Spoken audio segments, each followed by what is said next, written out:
Gotta have a fiddle in the band. That lead guitar is hot.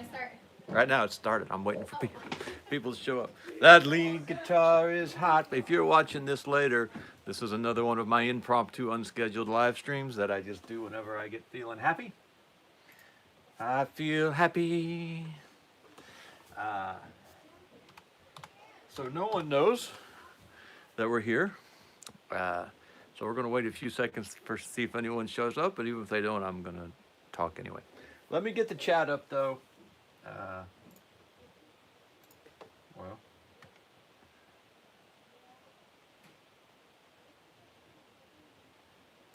just so I can be conversant. 2 people are here. There you go. Thank you. I hope you just heard that disclaimer. I don't know if you didn't. Hi, Ryan. I don't schedule these. I just do them on the spur of the moment, so no one ever knows when I'm doing them. Hey, Palmetto.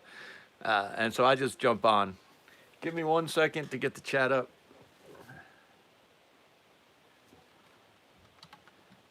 Because I got words. I got things I want to say. Hey, William H. And it's all about the great state of Texas. If you want to play in Texas, you gotta have a fiddle in the band. That lead guitar is hot, but not for a Louisiana man. So rising up your bow for lady love and let's all dance. If you want to play in Texas, you gotta have a fiddle in the band. Joe Biden does not have a fiddle in his band. And if he did have a fiddle, it probably wouldn't be strong. Hold on 1 second.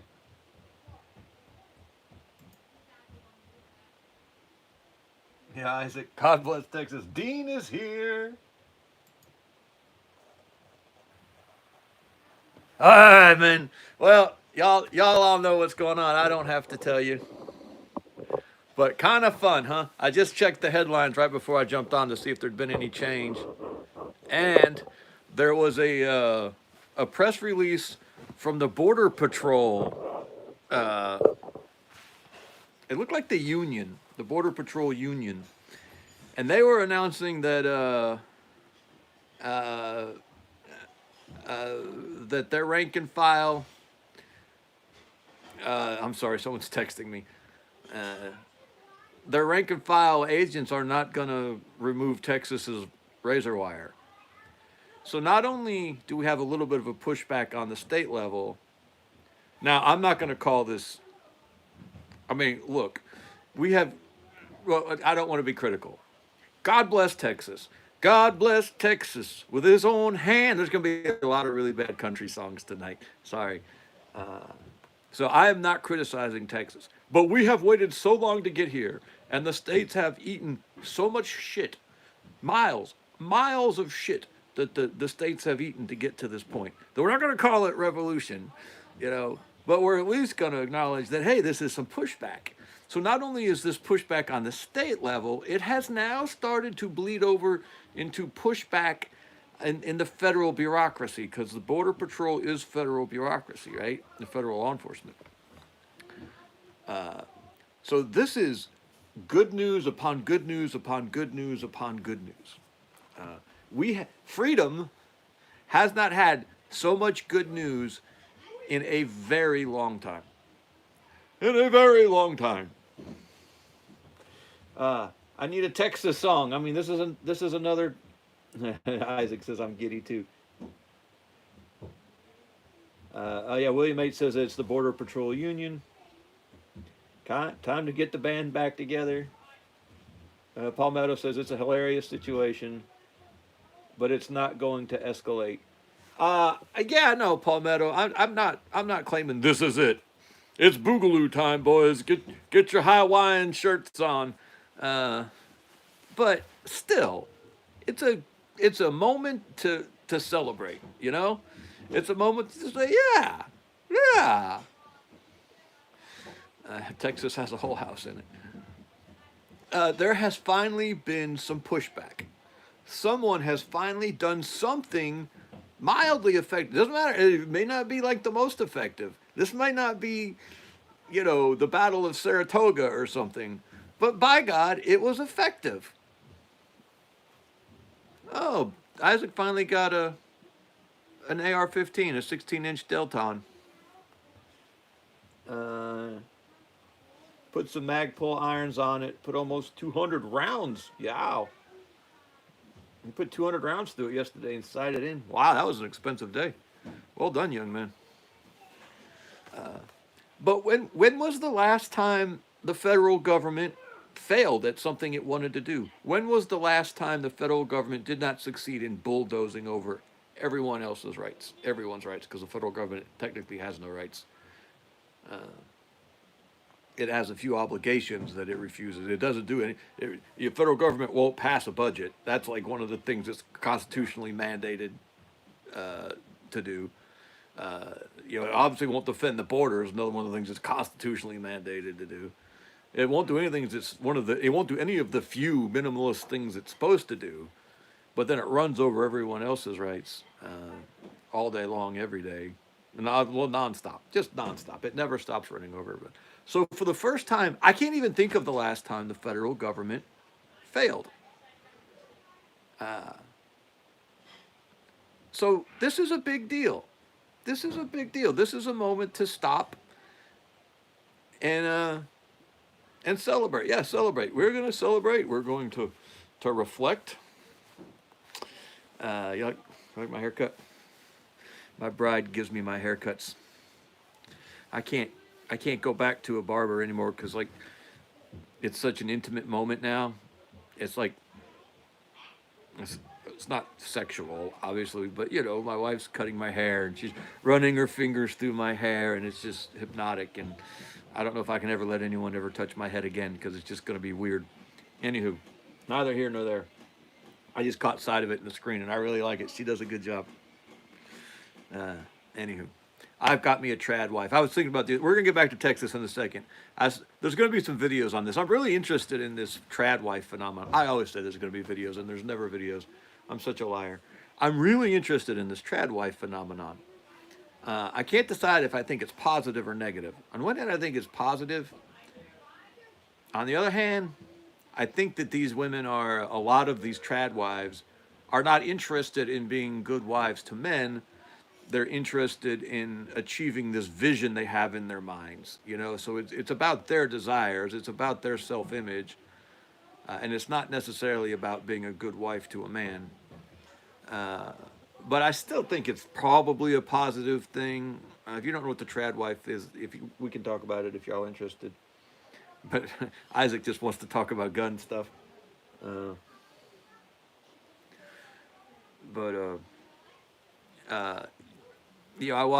don't watch trad wife stuff, but you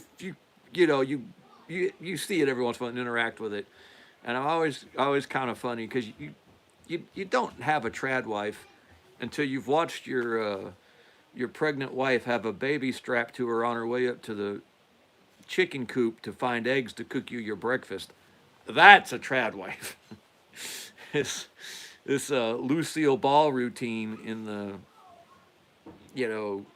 polka dot dress with the makeup perfect. That's not traditional in any stretch of the imagination. It's attractive, and like I said, I'm not criticizing these women because at least they're trying. Hell, they're so much better than the blue-haired set, But anyway, I don't know how I got off on all that. My wife cuts my hair. That was a really thin thread. That thin thread was holding a lot of weight. All right, anywho, so let's go back to Texas. Just in case you don't know, but you do know, but just in case you don't know. So all of this has stemmed from, there's just millions. We don't even know how many millions of illegals streaming across that southern border, right? From 130, last I heard it was 130 different countries, but I guarantee you it's basically every country on earth. A lot of Chinese men right now are coming across for some stupid reason. Just every country you can. Hey, ungrateful peasant.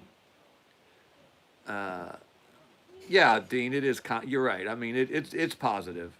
It's a step in the right direction. And they don't know who's coming across, and they don't care. They don't care. And the Democrats, the liberals, they don't even know why. Here's what really disturbs me. They don't know why they want an open border. Hey, Luke.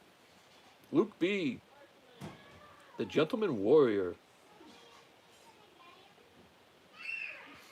While listening in the live stream, I'm going to style my facial hair like one of the heroes of the Mexican Revolution.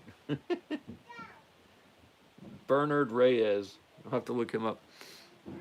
The Mexican Revolution was a crazy communist, like literal communist revolution, but okay.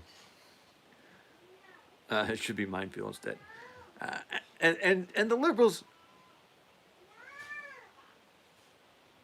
don't know why. You don't know. They don't know why they demand having an open border. If you ask them, they'll say something about human rights, something about we have to help these poor people. But if I'm sorry, the kids are supposedly getting ready for bed, and it's a lot of kids. It gets a little chaotic. But they don't know why. If you start asking just a few little questions, how many are we going to take them all? Are we going to take all of the world's 8 billion people? I mean, you know, and they don't know why they think all these people have to come here, and they don't know what they're running from or why they're running from it or anything. They just have no. They just it's total. It's not even emotion anymore at this point. It's just sheer partisanship. It's we are in this corner. Our corner says we have to have open borders. Why? We don't know. We don't care. Just as long as the evil racists don't win. Ah, racist. Ah. And so, like last I heard was 6 million. Like 6 million people have come across that border in Joe Biden's allegedly. I think it's. I bet you it's. I bet it's more than that. I mean, obviously it's less than 8 billion because there's only 8 billion people in the world, and they're not all here yet. But I mean, I don't even know if there's an upper limit you can put on the number because no one knows. Hey, Bob.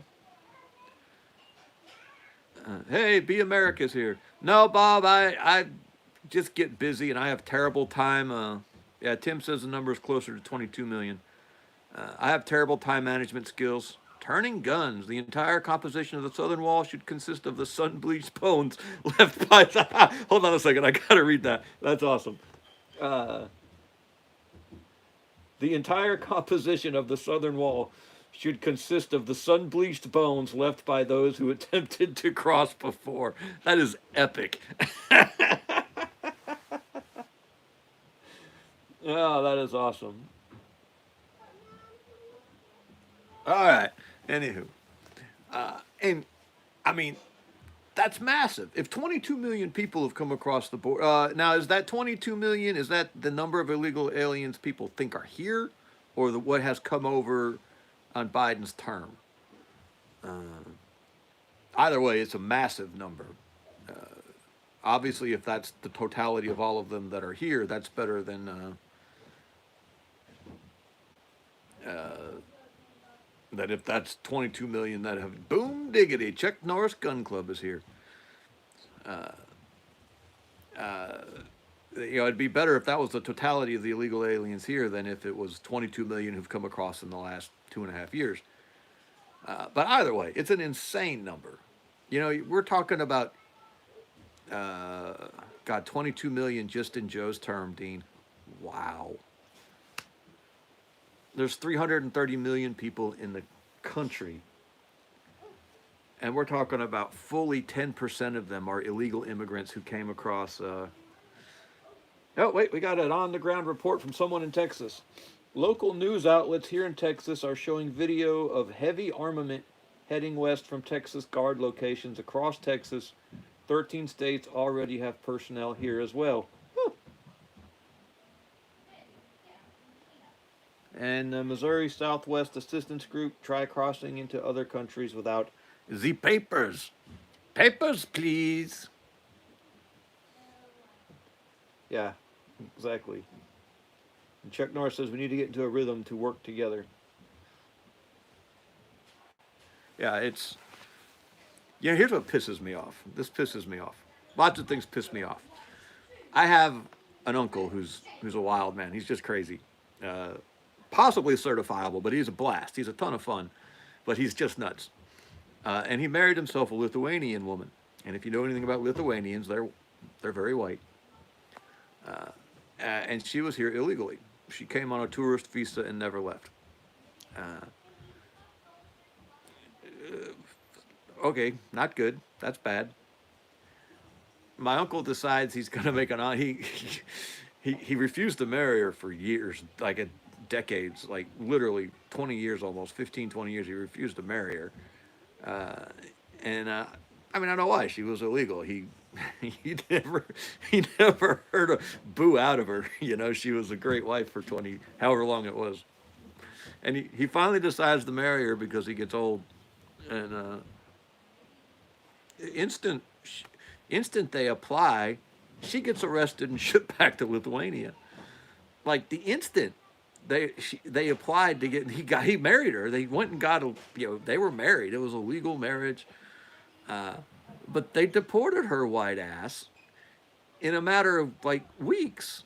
And it took him it took him like I can't remember how I'm going to get some of these details wrong. But it took him a significant amount of time and like tens of thousands of dollars to get his wife back into the country because she was white. All right. I don't think of myself as a racist. I don't think white people are any better than anybody else. But, you still can't help but be like, come on, that would not have happened if she were any other race, if she were any other color, because white's not a race. That's just so ridiculous. White's not a race. Anglo-Saxons are a race. White's not a race. And it's the Anglo-Saxons who are... No, I'm kidding. That's total... I'm kidding. I'm kidding! Stop it! Anyway. But, yeah, no, the little white girl who got arrested, because she wasn't a girl at the time, obviously. She was a woman in her 40s. But they actually literally handcuffed her in a line of criminals and shipped all of them back to Lithuania at the same time. They had to ride in the plane handcuffed together the whole way back. I mean, it's just insane. But, that would never happen to any other race. Us dirty mix are Hawaii. Yeah, but just barely, Luke. I mean, like, it's like you're right above the Italians.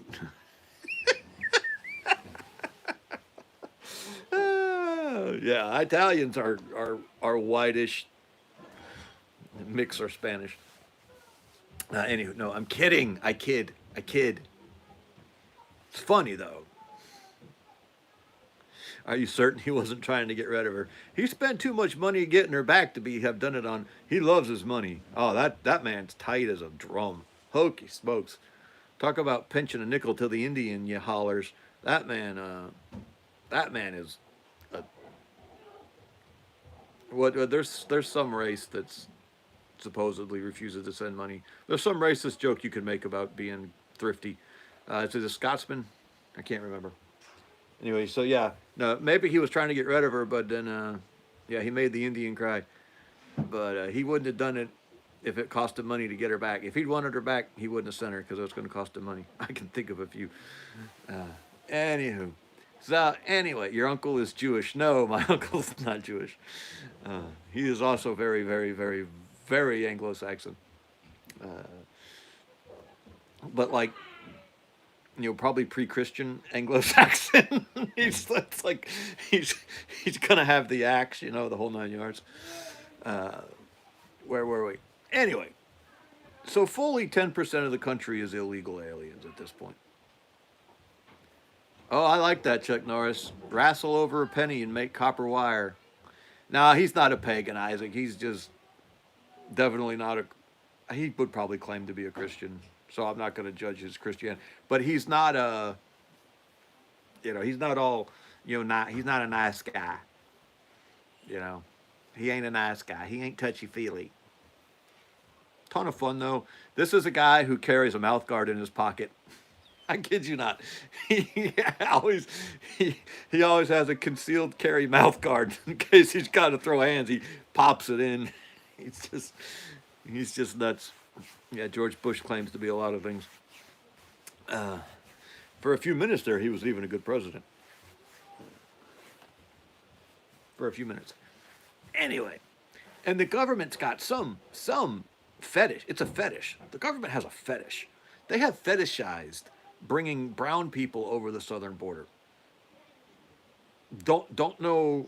Well, Isaac, yeah, when he was standing on that burned out bus with the megaphone, it was a moment that we all needed at the time. You're younger. I don't remember how old you would have been at that point. I think you were. You might not have been born, right? I think you're what, 20, 21. Uh,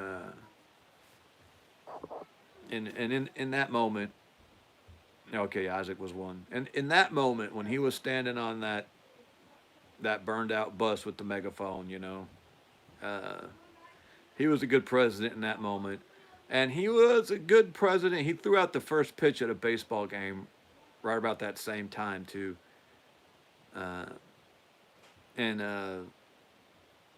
that was also kind of a big moment. Uh, uh, in the aftermath of that attack, he really did rise to that moment. Now, it was all over with the Patriot Act, which, to my great shame, men, look at, I was all about some Patriot Act when it was passing. I mean, I supported it 100%.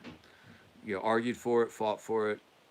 Uh, Voted based on people who supported it. I was on board 100%. To my everlasting shame, because I mean, obviously that shit just got turned around. Chuck Norris busted up a terror cell in New York. Huh. Yeah, Character Matters is going to be honest too and say, yeah, they fooled me. They fooled all of us. I mean, we were all on board back then. We had to protect the country. Uh, we thought, well, we did have to protect the country, but we were all deeply mistaken about the best way to do that. All right, Sonic Popo Speed Pig has a good point. Just want to remind folks that this could turn out to be another J6 event as well. We need to be on condition 4, kitted up, locked and loaded, but very skeptical. Yeah, yeah, 100%. Uh, the Hold on a second. Ungrateful peasant. When Obama limp wristed that ball, we should have known he was catching something from Michael. It probably, uh, yeah. Uh, no, 100% speed pig. Uh, that has to be assumed with everything nowadays. We have to assume we live in a post-truth world. Yeah, Turning Guns was going to say the same thing. Yeah, Stick Fighter. We're going to get back to Texas in just a second. Uh, Obama has a lot of experience with balls. Nice. Uh, we live in a post-truth world. We can't accept anything at face value. There's nothing we can accept at face value. The number one most valuable skill going forward is moral certainty, or certainty on anything. You just have to decide you believe something, and you have to risk it, because they can fake all information, they can fake all knowledge, they can claim anything they want, and we can't verify it, and they can produce evidence that we can't debunk. Uh, the the skill we all have to learn going forward is to say fuck them all. We believe what we believe, despite all evidence to the contrary, uh, and and that's it. We got nothing else. If we're not careful, we might end up as a dude as our first female president. That would be hysterical. Uh, because Engineer to Succeed is here. How you doing, sir? Because it's like a mechanic or a jeweler. A jeweler. Let's say a jeweler. A jeweler could sell you a glass diamond, and you would never know. You would never know. Uh, he could sell you polished up brass, and you've really got no way of knowing if it's gold or not. You have to trust your jeweler. I thought about this one time when I had to take my wife's wedding ring in to get it reset. The stone had come out, her engagement ring. Yeah, and I realized when I took it in there, I was like, this asshole could slip out I'm on 500 milligrams of fuck it all. This asshole could switch out this diamond, and I would never know. He could give me a glass diamond. He could give me that cubic zirconium. He could have done anything, and I would not have known. He would have given me back something shiny, and I probably wouldn't have even looked at it that close. Well, this is everything in our world now. Everything in our world is a jeweler that we cannot verify the truth about. We just have to decide what we believe, and we have to stick to our guns no matter what. No matter, because people will lie to you just to make you change your mind, just for the sheer thrill of having affected your decision, of watching the little monkey dance. You know, they will pull psyop after psyop after psyop after psyop from the top of the federal government all the way down to that crazy chick you flirt with on Facebook because you're not thinking straight. Tennessee Patriot. Lots of my Tennessee friends are kitting up and headed to Texas, and that applies to all these situations too. This Texas thing, even if it's not a black flag, they're going to try to make it a black flag. Remember, these are the people who never let a crisis go to waste. Never let a crisis go to waste. If they can somehow grasp just one little finger claw, one little thick little bit of power, sorry, they'll do it, and they'll run over babies to do it too. And it doesn't have to be that much power. Just a little bit more power is they just grasp a little bit more and pull themselves just a little bit farther towards their goal. They'll do it any which way they can. So I am sure there are forces of evil looking at this Texas thing. If Abbott doesn't love it, I believe you meant to say, if Abba does not love it, the venture shall not prosper. That's just a guess, though. But yeah, you've just, your head's got to be on a swivel, and you can't trust me. I mean, you can trust, but you can't trust me because I could be AI generated bot right now. Yeah, I could possibly, conceivably, not even be real. Uh, and I could be part of a black flag.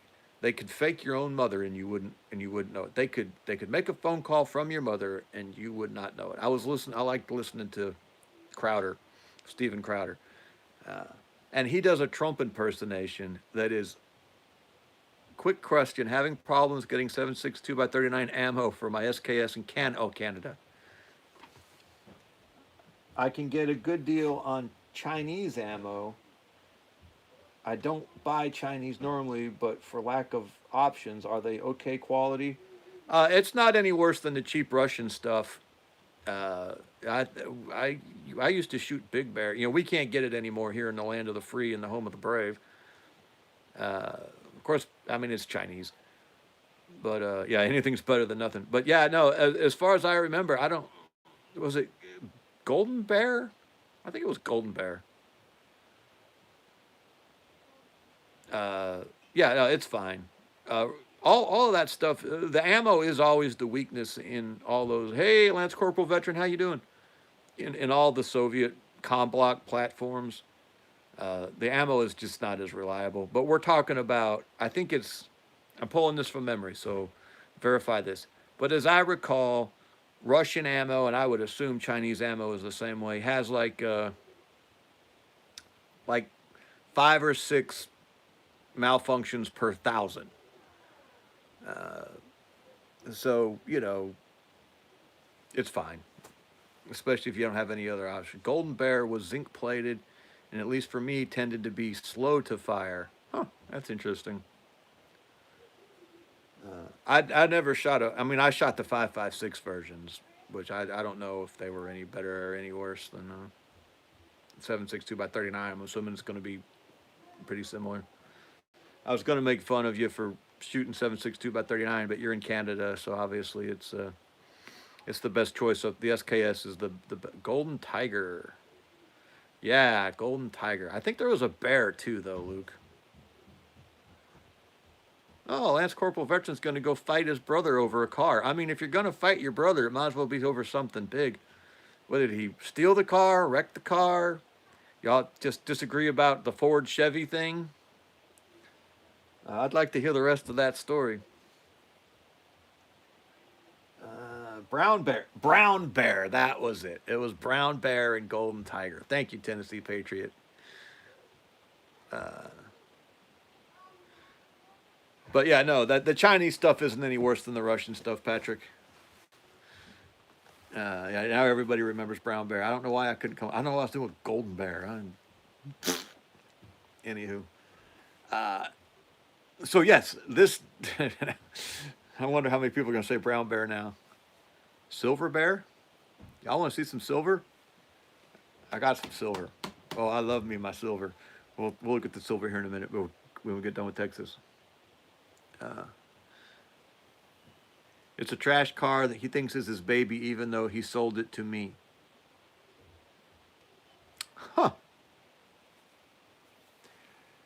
So he sold you a car and he still wants to control it, huh? Guns, silver, and Texas. Three things I like. So anywho, yeah, this whole Texas thing could get turned on its head.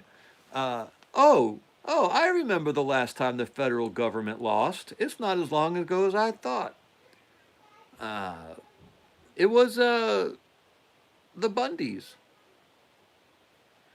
They lost to the Bundys twice. They lost over the original. I think Isaac was out there. Isaac had visited the Bundys, as I recall.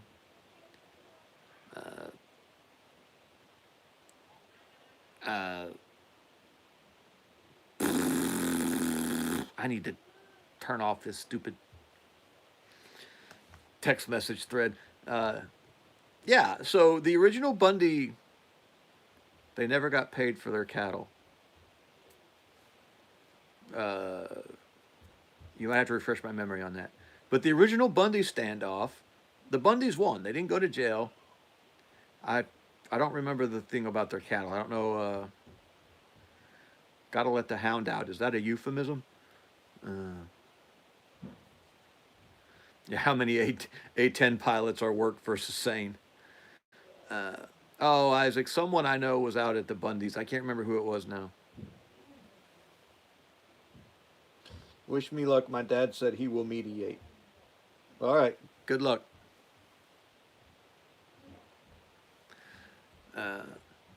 So there have been a few losses for the feds here lately. I guess they technically, although not really, they technically lost at Ruby Ridge because Weaver went to jail for a few years, but not that long.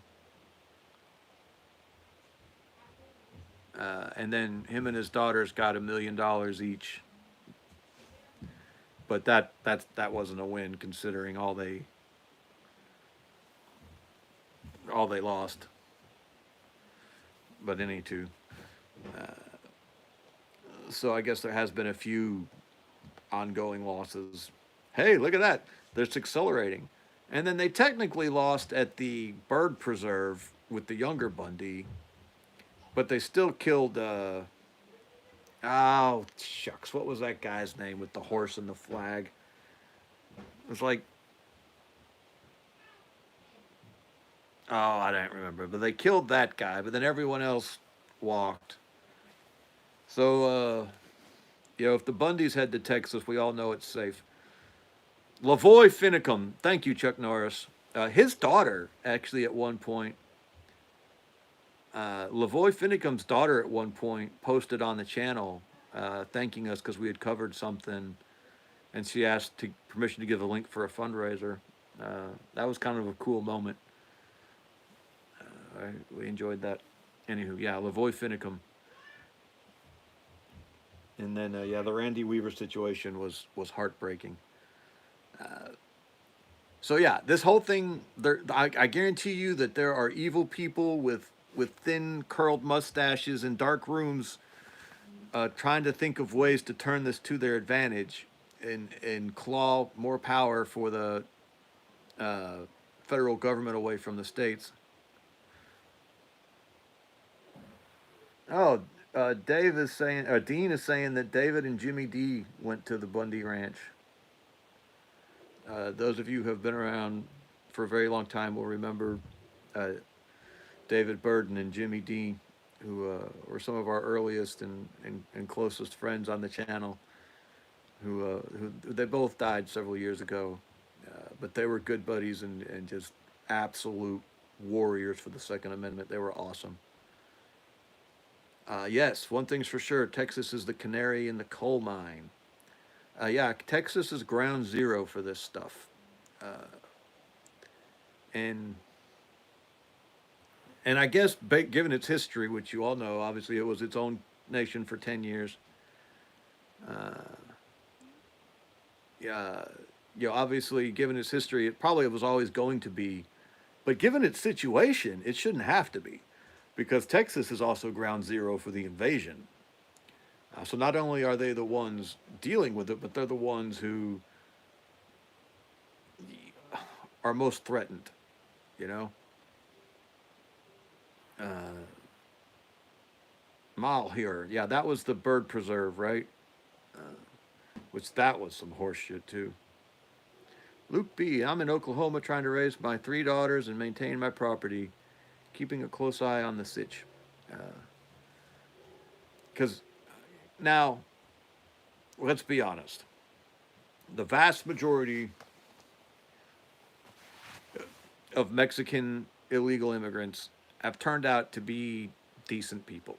Uh, they're not exactly like, the Anglo-Saxon Protestants who were here before them, but they're not so different that we can't get along. Uh, and I think they're swinging over to our side as the situation keeps getting weirder and weirder and weirder. Uh, so just because someone came across the border illegally and have slightly more skin pigmentation doesn't mean they're the enemy. Uh, this really is a clash of cultures, and if we keep it a clash of cultures, we can win this thing. Here in the Texas Panhandle, where I live, we have a nuclear weapons facility called Pantex. It is the only facility of its kind in the entire United States of America. Nobody is talking about that fact. There is so much about. Oh, Pantex makes the nuclear bombs. Whew. There is so much about Texas that is unique. Uh, it is unique in the nation, unique in the world. Yeah. But anywho. But despite the fact that there are villains in the background, rubbing their hands and waxing their mustaches and, and trying to tie America up on railroad tracks, I feel good in this moment. You know, I wish I wore a hat so I could do hats off to Texas. I don't know what uh what they give that Greg Abbott. Texas has a particle accelerator too. I don't think I knew that. I don't know what they're putting in his Wheaties in the morning, but I would buy it. Whatever the supplements that Greg Abbott takes, I would take. The man's got balls. No one else has stood up to the federal government. I mean, because here's what he did. Now let's remember what he did. He just he first off he took over his own border. He started running razor wire up and down his border. You know, uh, and then but the big one he did he took over that park, and I can't remember the name of the park right now. Someone in the chat will tell us. Uh, William, what does Pantex care about what you do with tangerines? I'm kidding. Uh, he shut down that park and told the Eagle Pass Park, thank you, and told the feds they couldn't come in. That's ballsy in the day and age we live in. Standing up to a federal agent and shutting the gates and say, no, you can't come in. You can't come in here, Tanner. I know, William H. That takes balls and not blinking. You see, it's really easy. The choker in chief, Mike Pence, who I've never liked, back when the gay marriage thing first passed the Supreme or got out of the Supreme Court, Mike Pence planted a flag. We will not be allowing this in the state of Indiana. He was the governor of Indiana at the time. This is wrong, and we will make our stand. And he planted his flag. And the NCAA said, we're not going to hold our basketball games in your state. And he said, oh no, oh no, I'm so sorry. I'll make up with Dylan Mulvaney. Please don't reschedule your basketball games. And that's what most people, that's what usually happens, is someone will come out and plant a flag and knowing beforehand that they're just going to cut and run as soon as they get the Twitter likes. Uh, Fill your garden gnomes. And Abbott hasn't done this. He didn't just close the park for 6 hours until the captain of the local border patrol office called and gave him a stern warning. He's kept it closed. He fought them all the way up to the Supreme Court on that one issue. I don't know if the park issue has gone to the Supreme Court or not, but the wire issue went up to the Supreme Court. And when the Supreme Court gave the feds a partial win, it was a partial win. The Supreme Court told the feds, yeah, you can take the wire down, but we can't stop them from putting it back up. That was an escape hatch. And Abbott could have said, well, we tried, dadgummit, and we lost. But he didn't. He took the win. He took whatever win he was given in that. He said, well, we can just string the wire back up. And he did it. He didn't back down. That's balls. That's testosterone. That's masculinity. Maybe he's not, on his motor. He may not be putting off-road tires on his wheelchair so he can go out there and do some fire and maneuver. But by God, he's doing more than anybody else. No one, certainly not my useless governor. By God, that Brian Kemp. Oh, Lord Jesus, give me strength. This man, he can't even come out and say Fanny Willis should be investigated for giving her boyfriend $700,000 to take her on damn vacations. $700,000 of government money. She gave that man $700,000. We're paying him $700,000 to fuck Fanny Willis. And now I will be honest with you. You take a good look at Fanny Willis, the man's underpaid. He deserves more money than that. $700,000 is not enough money to have to sleep with that whore. That being said, it is still not her $700,000 to pay him. I am not adverse to a woman paying a man $700,000 to sleep with her. If some woman posted that job on Indeed, if ZipRecruiter had a job posting that paid $700,000 to sleep with a woman, I would consider applying. So I do not judge either her or him for the financial transaction. I am extremely unhappy that the state government paid for it. That my tax dollars, because them sons of bitches, they got into me for, I don't know, like $500-600 last year. Despite all them kids, male prostitution is real equality. All right. If she needs herself a little pickle tickle, she's got to pay for it herself. And I'm sorry, I know she does not make enough money to pay any man to love her. No one makes enough money to pay a man to love that. Elon Musk does not have enough money to make a man love that woman. but that's not our problem. That's not the taxpayer's concern. That's her problem. Anywho, but yeah, no, they are the state Senate's finally gotten after her. Yeah, Elon Musk was more. When I was on, I'll tell you a story. Well, when I was on a med float, this was in the late 90s. It'd been like 1997, 1998. I think it was 1998. I was on a med float, and so we were floating around the Mediterranean on an aircraft carrier. And this aircraft carrier put into port like once every 2 weeks. Once in every 2 weeks, we'd park off of these like really crazy, high-end, expensive European port cities. and they'd let us have limo and it's just nuts. I mean, it was nuts. It was crazy. Like one time we went into one of these ports and there was like this giant Swedish high school senior field trip going on. I mean, it was just insane stuff going on.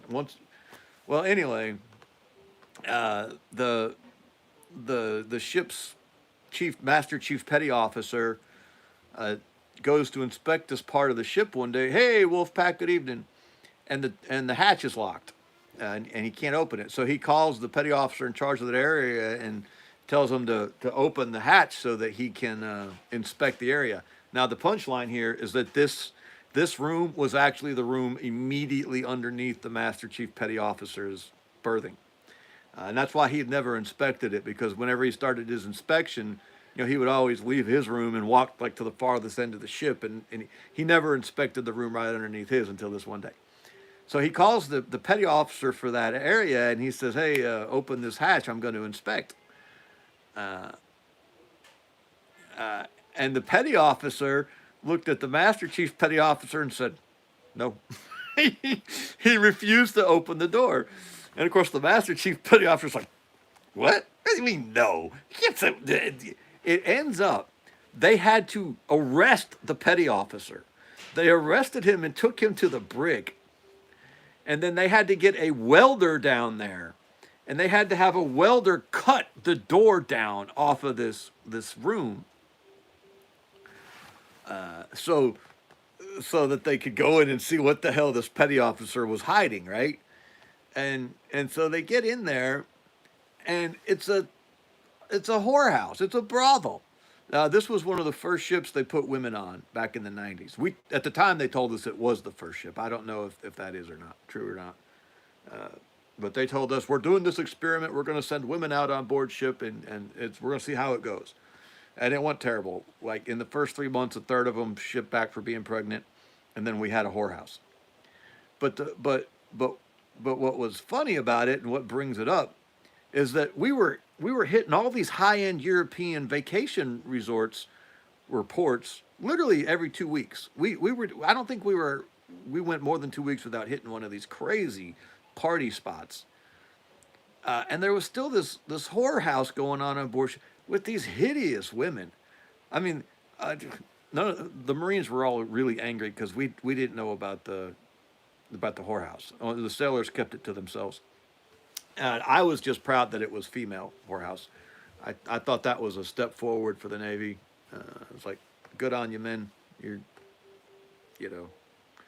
making positive lifestyle changes. But anywho, yeah, it's progress.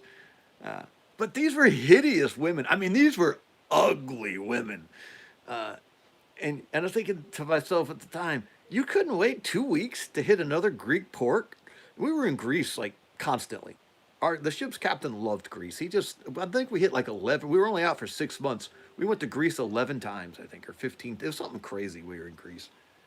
And then we were in Spain and Italy and Malta and Sicily. It was constant, all up and down the Mediterranean. So it was a gay brothel.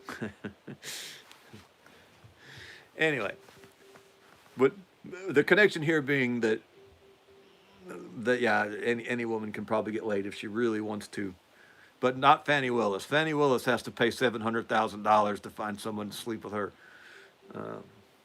Oh yeah, no, the captain. It's pretty funny, Chuck Norris. The captain and the ship's chaplain were drinking buddies, and they would go out every port and get just shit-face hammered. And you could guarantee if we were in port, someone was going to have to carry the chaplain back to his bunk, his berthing, wherever it was, because he would come in so drunk he couldn't get back to his. He was a Assemblies of God chaplain too, but the captain would take him out every time, and him and the captain would just get hammered, stupid hammered. Anywho, this was the USS Wasp. If anybody wants to look up who the captain was, like I said, I believe the year was 1998. I did not know who the captain was because I was a Marine, and I didn't care who the captain was. I think I saw him once, though. Anywho. Pentecostal, go to Pentecostal. Yeah, he was Assemblies of God. And Oh, Ungrateful Peasant was on the Wasp in '08. Very cool. Ungrateful Peasant, if you remember where the gym was, well, I assume it was in the same spot. But the gym was all the way in the front of the ship, kind of like on the right hand side, right underneath the flight deck. And there were two ladder wells that went up into the gym. And if you went down the right hand side ladder well, my berthing was right there at the base of that ladder. You would come down out of the gym, and our berthing was right there. We actually could get into we had a little hatch that would let us stick our heads into the quarter deck. So yeah, we were right off the quarter deck. But it was a kind of a new ship back then. I was surprised there was not a casino. Anywho, but Fanny Willis had to pay. As desperate as some men are, Fanny Willis had to pay some guy $700,000 to have sex with her. And I guess I admire her ingenuity in being able to get it done. I mean, it's not easy to get taxpayers to fund your sex life, but she did it. She did it. Oh, I'm saying you're surprised there wasn't a casino in the whorehouse on, yeah, because sailors love to gamble. Uh, but anywho, we can't, Fanny will ask, we can't even get Brian Kemp to get involved in that, you know? So compare Brian Kemp, la di da di da di dee dee dee dee dee, to Greg Abbott. That's a big contrast. When I deployed to Somalia, there were a couple of gorilla bred she marines that was looking to party damn good 2 months.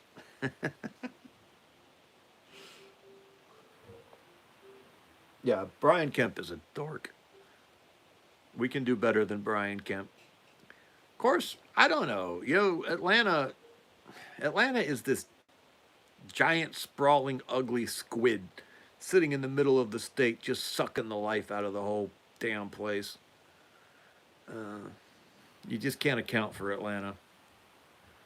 I think the best thing we could do is for Alabama and Florida to win their lawsuit about the control of the Chattahoochee River. Because I don't know, Isaac. A lesbian governor might be manlier, might have more testosterone than Kemp. Hey, Chuck Norris. Vast swaths of Georgia are as deep red as any place in the country. But there's just that giant metro area sitting right in the middle of the damn state uh, that that just drags us the other way, you know. Uh, so you remember Marjorie Taylor Greene is Marjorie Taylor Greene is the congresswoman for the district right next to the one I live in, and then my district is represented by uh,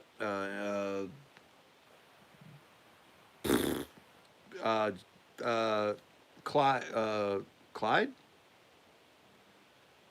Oh dear God, he's got a gun store in Athens, and I can picture his gun store, and I can't come up with his name off the top of my head. It's ridiculous. Uh, and the guy literally he ran as an AR-15. All of his campaign signs had a giant AR-15 on them.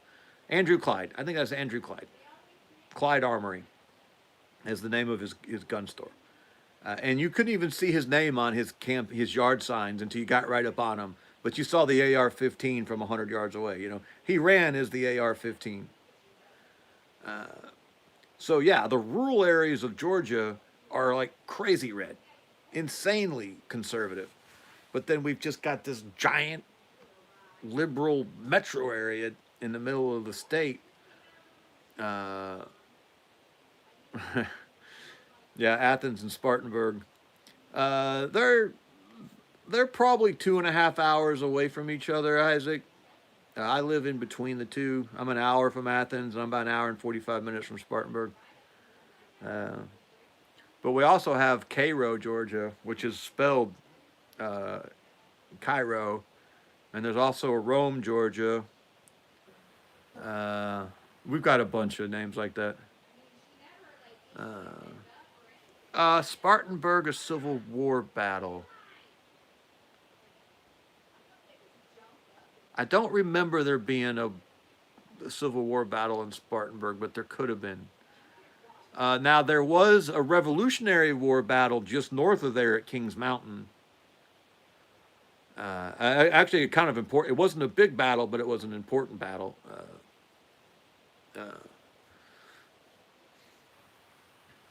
But yeah, no, the best thing we could do with Atlanta is to turn off its water because it doesn't have enough water to keep growing. It has to keep draining the Chattahoochee dry. Did someone say Tim? Is Tim here? Tim Dunnigan. Let me scroll back up and see what Tim had to say. Oh, I actually read that comment. I just didn't notice it was him. Yeah, urban versus rural balkanization. Hey, Mr. Dunnigan, it's good to see you, sir. Uh, Tim has been incredibly generous to us. Uh, but anywho, oh, where was I? I don't think the swamp fox was at Kings Mountain. Who said that?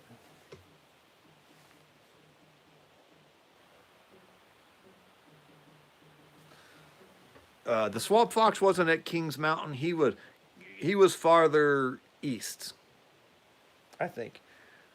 I would rather. I hate to say that. I can't believe I'm going to say this, Chuck Norris. I'd rather live in Alabama than Atlanta. You know, the old joke was that only two good things have ever come out of Alabama: I-85 and I-20. But if you knew the road, they're highways. You know, you're leaving Alabama anyway. It's not important. Yeah, but I think Swamp Fox was farther east than Spartanburg, is what I was saying. Ungrateful Peasant, because Spartanburg is kind of farther west in the state. Uh, but I don't know that for sure. I mean, he could have been up there. What I remember is that he was farther east, but that's just off of memory. Lawrence County, Spartanburg County line, 1783, Musgrove Mill. Hey, Harold. I'm actually not too far from there. I love Gatlinburg and Pigeon Forge. I love that area. It's just gorgeous. Off subject, but would you ever consider trying the ATI Schmeiser 60 rounds quad stack AR mag at some point for your BOF rifle? The mags go for $50, and the IDF has been using them with success. Uh, so here's my question about any of these uh, extra ammo magazines, and I'm open to any of them. I've got a 200 round double drum that I think is cool as shit. Are they faster overall? Uh, when you factor in, oh yeah, the Inori River. I've been there, or to a part of it. West Coast has no Civil War history. Will be a different dynamic out here next go around compared to East South. Does the weight lead your barrel away from target? Uh, so many of them are unreliable that you know you're going to actually throw more lead with a 30 round magazine you can trust. If they're reliable, then I would consider having one in the gun. But all of my web gear is set up for 30 rounders. It's right behind me. I won't try to grab it. Uh, so I would have one in the gun, and then I would be switching over to 30 rounders. Because that's the other problem with those big magazines. They're really hard to carry. Not hard, but uh, and Jason just sent me information about Swamp Fox. Jason's in the chat. Hey, Jason.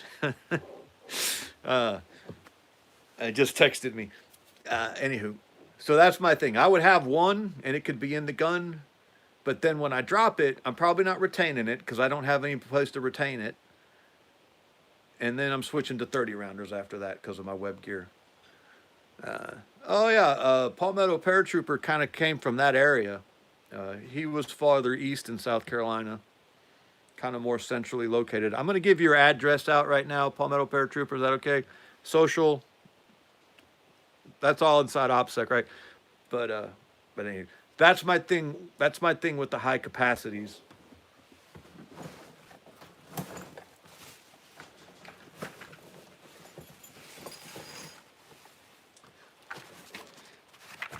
So here's what I'm talking about.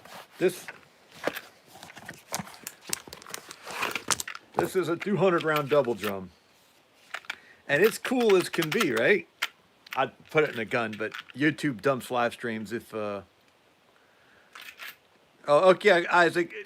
So here's my question: do they fit in regular deuce gear? Because this is a pain in the ass. You know, this is big and this is cumbersome and this is always in the way. So even if the magazine was reliable, I wouldn't carry this. You know, I would have it in the gun, sure, in the rifle. But then when it came time to change magazines, what do I do with it? You know? One of the things we used to do back when I was in years ago is if you wanted to retain your magazine when you dropped it, you would push it down your blouse. You would just push it right here, and you'd load the other one and keep going, and that way you wouldn't have to try to fumble getting the empty magazine back into the magazine pouch. And then when you had a minute, you know, when things slowed down and you'd fish it out and put it back in your pouch. Probably reload it and then put it back in your pouch. But that's not going to work with one of those big ones. You know.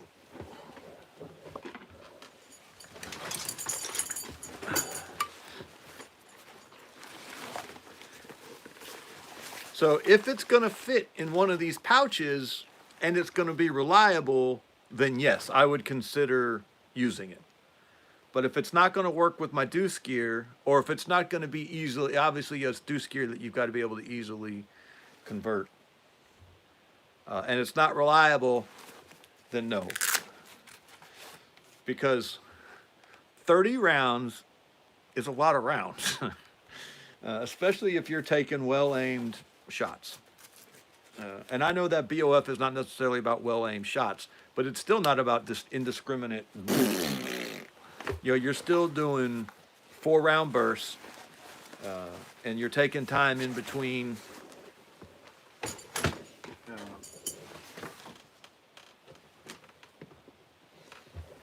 Anyway, but yeah, I would be open to it.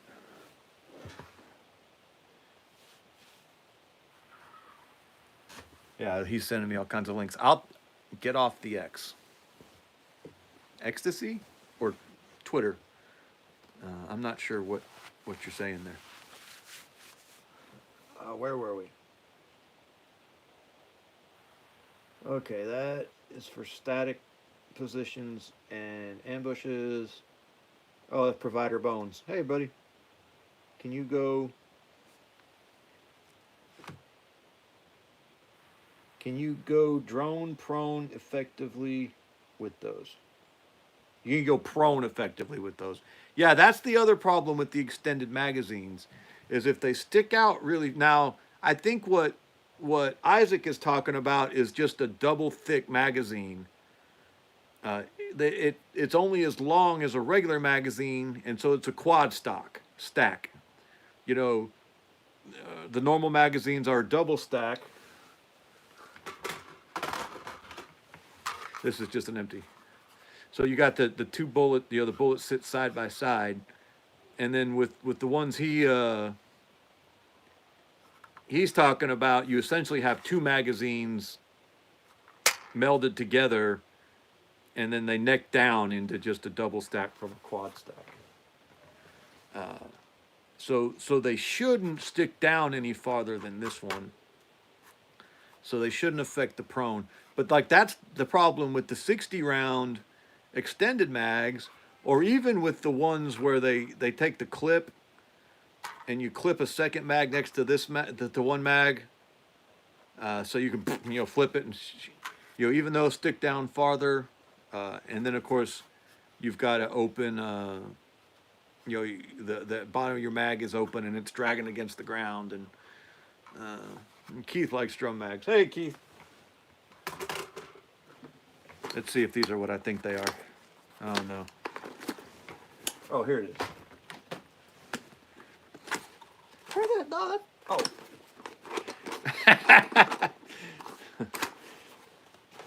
Okay, this should be it. I forgot I had 3 of these. I thought I only had 2. This is what we still had when I went to boot camp. We still had these on the front of our H harnesses. Ah, that's not it either. Where are they at? I must have a 4th one around here somewhere.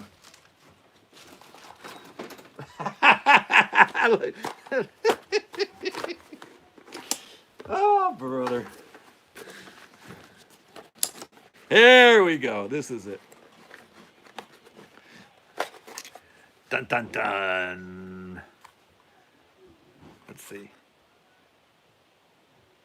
Okay, that's not the... Here it is. I don't know if y'all can see that. I can't get it to focus. Oh, that might be it. I don't know. If you can't see that, it says Colt.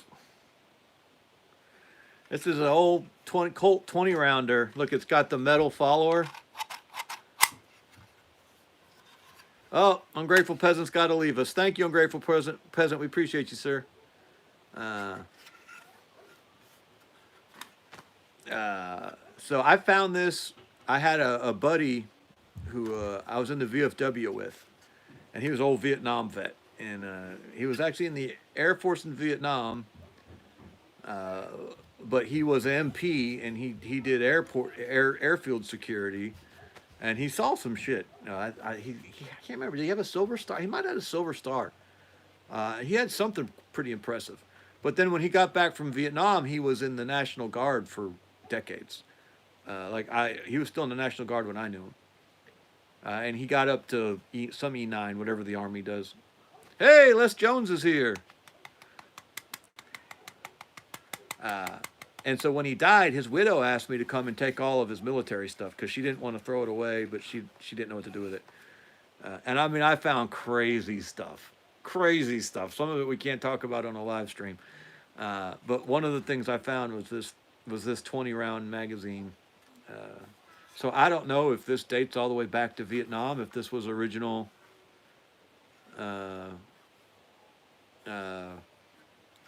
People keep telling me things about 20-round magazines. I don't think you guys know as much about 20-round magazines if you think you do. Let me show you something. Okay, so here's the standard 20-round magazine that you guys all think you know, the straight magazine. What a lot of you don't know is that they also had a 25-round magazine. Okay. Now, the 25-rounder looks a lot like the 30-rounder, except you can see it's just a little bit taller, right? So the 25 and the 30-round magazine, lots of people know about this 25. That's why when YouTube had the, and look, this is Ote, right? Oh no, this is center. But still, this is the issued 25-rounder. So you got your 20, you got your 25, and you got your 30, right? And so when YouTube put this rule out that you couldn't be seen inserting a 30-round magazine into a rifle, I was like, well, that's ridiculous. Why don't you just use the 25-rounder then? I mean, most people download their 30 to a 28, and I know a lot of guys like to do the 35-rounder. Now, almost no one knows this, but the 35-rounder was issued alongside the the 25 rounder, and both of them were issued right before the 30 rounder. All right. So when YouTube said we can't insert a 30 round magazine into a rifle, I was thinking, how stupid do you have to be? You know, just get the 25 rounder. This is an issued GI magazine. As was the 30, as was the 35. They're just barely any size different. You know, you can't even hardly tell the difference. You bunch of boots. You never saw that trick.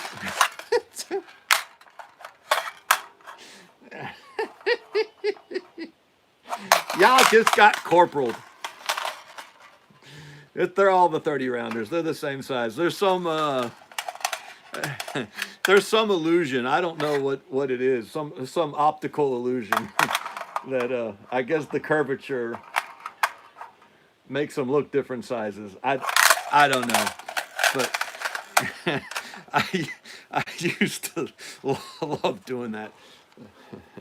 And again, I think we should all do it. No, it looks like that. It looks like that in person too. I mean, we used to trick guys with it all the time, young guys. It looks completely different. That what you're seeing right there is what it looks like, but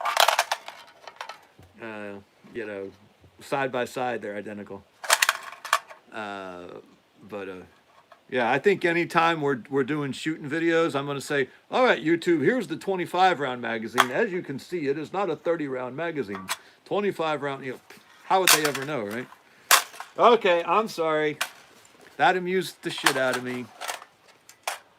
Let me catch up on, I think I just missed some good comments.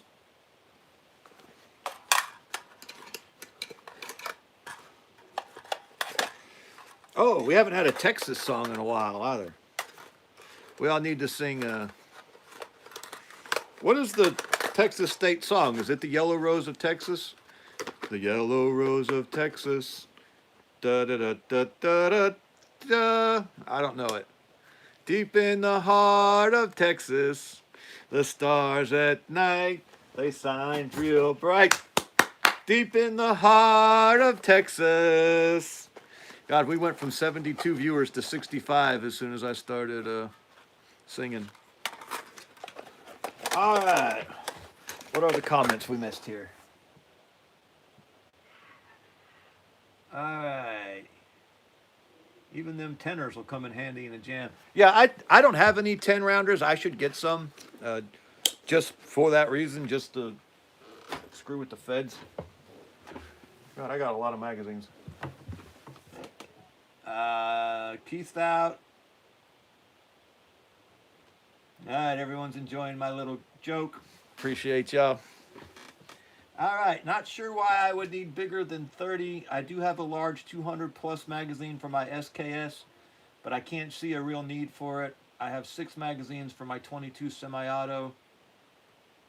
My SKS is not for hunting. Okay, so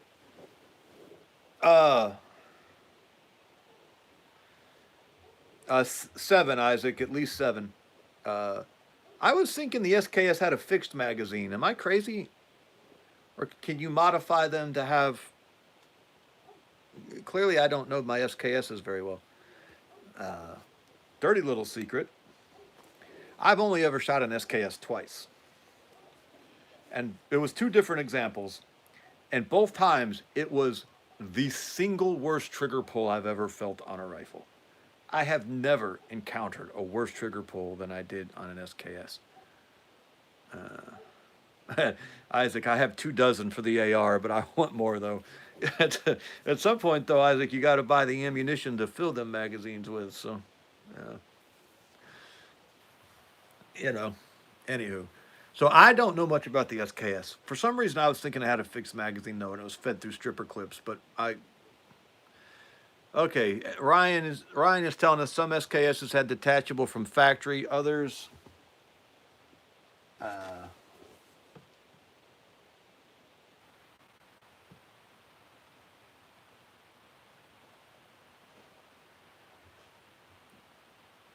Sorry, hold on a second. I'm trying to get back down to mine. Okay. Some SKSs had detachable from factory. Others have those duckbill aftermarket in place of the fixed box. Oh, cow pens. Yeah, Harold, I forgot about cow pens. I did not know about Blackstock though. I'm assuming we're still talking about the Revolutionary War. Keith Keith is filling sandbags down on the Texas border. Well done, Keith.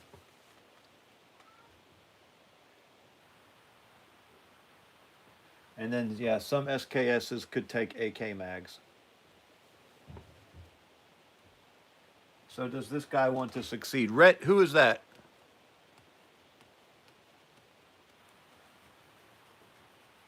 Who wants to succeed?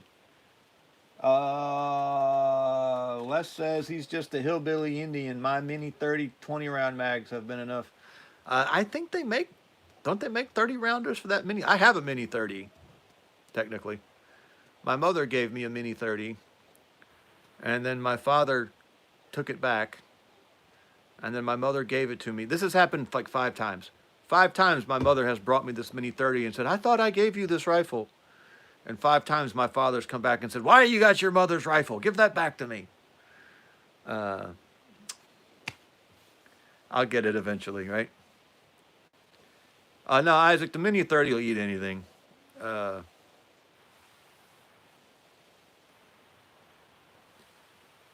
Mini 30s are a fine. Sorry, do you want to secede? Oh, I'm sorry. There you go, Rhett. That makes more sense.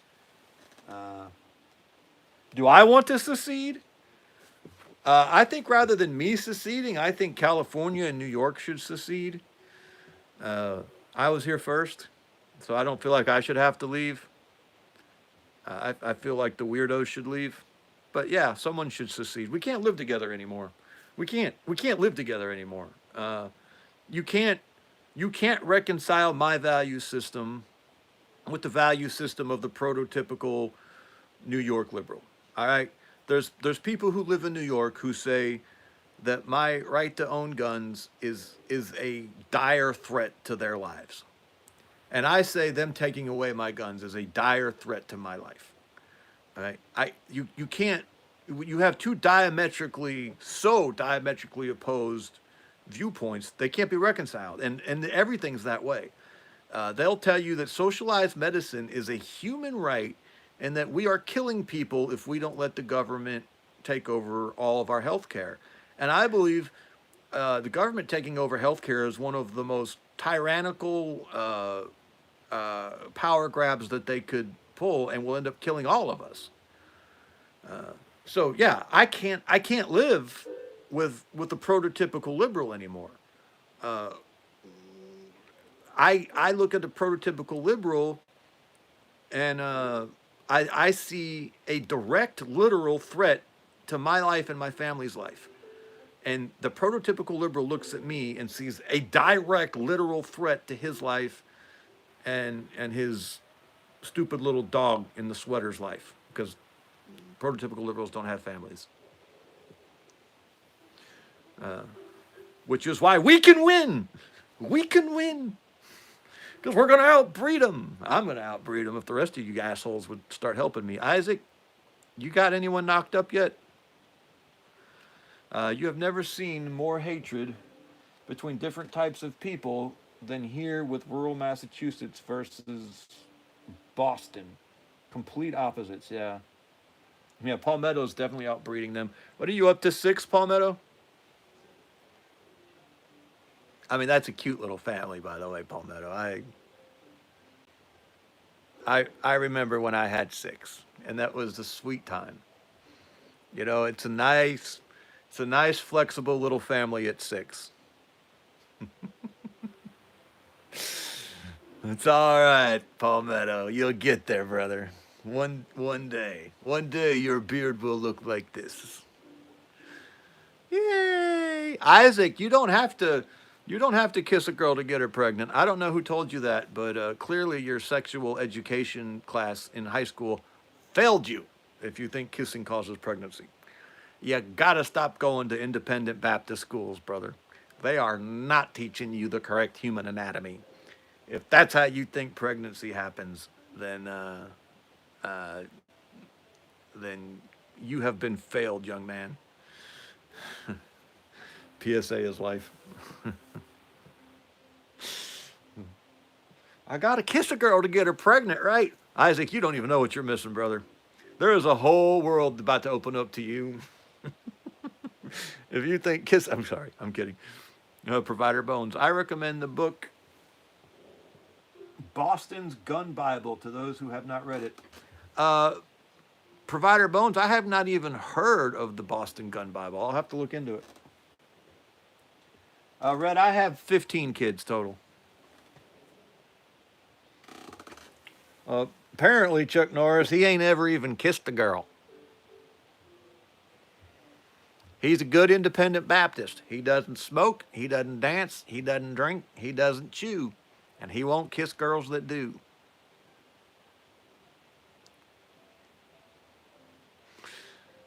Yeah, I definitely did some kissing. I may have kissed a girl or two. Most of them turn into the frogs, though. I'm reversed. When I kiss a girl, she turns into a frog. Yeah, Les, I got a baseball team and a bullpen. I got a baseball team and a bullpen.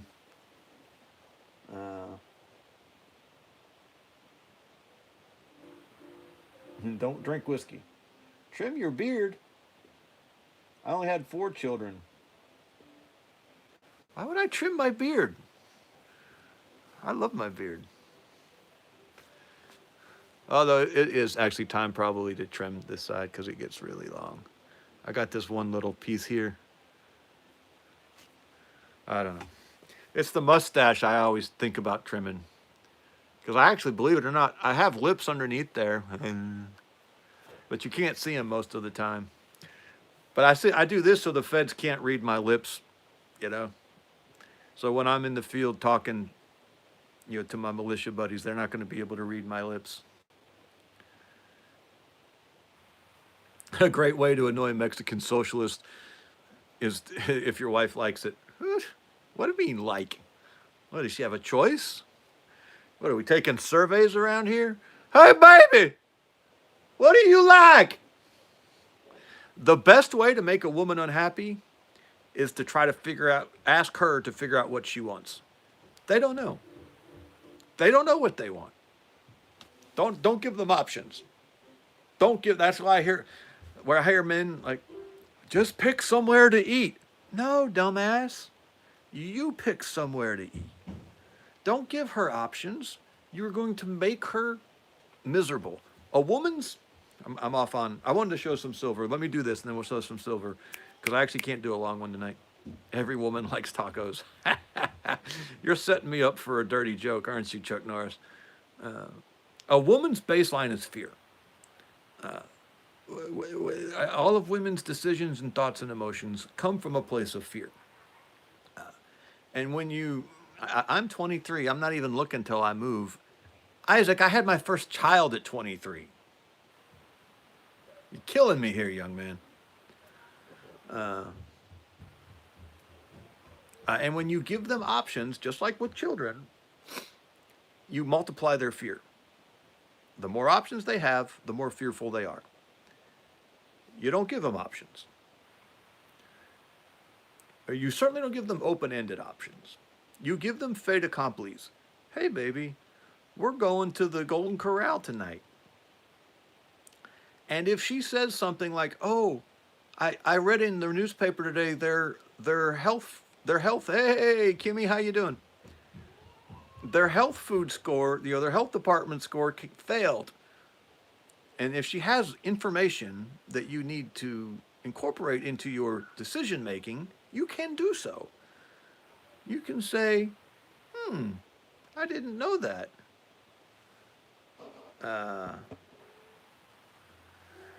I will adjust my decision based on this new information you have brought to me as my helpmeet. Thank you. But if you go to your wife and you say, where do we want to go for dinner tonight? That's not healthy for her. That's not healthy for her. Now, you could say, hey, baby, I feel like a buffet. You want to go to The Golden Corral, or you want to go to the Western Sizzlin'? Hey, anti-hat Jack. That's okay. But you can't give them too many choices. It's not fair to them, and it's not healthy. Now, let me show you some of my most recent purchases.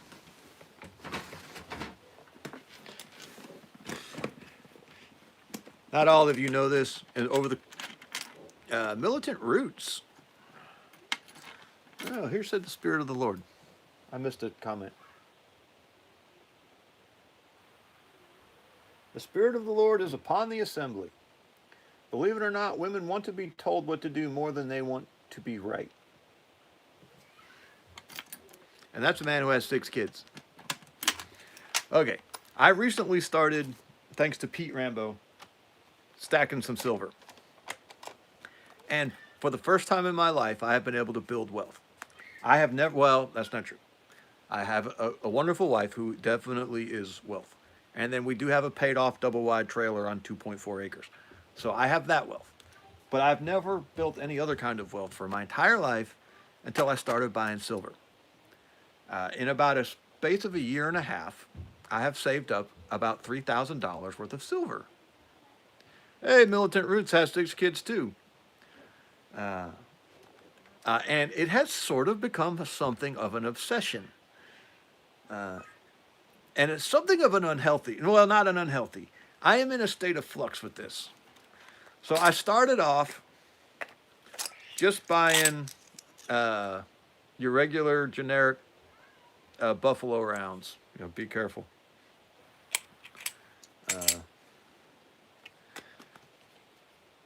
I saw that smirking.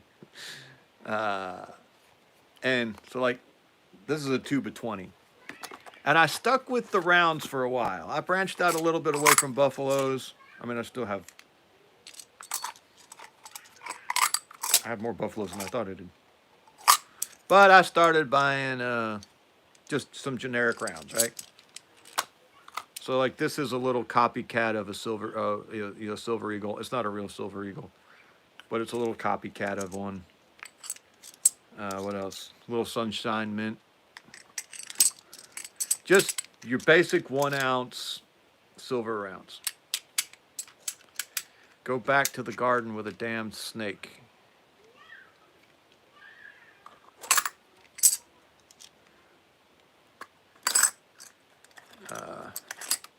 Freedom Stackers Ungovernable. I'm not familiar with that anti-Jack. What is that?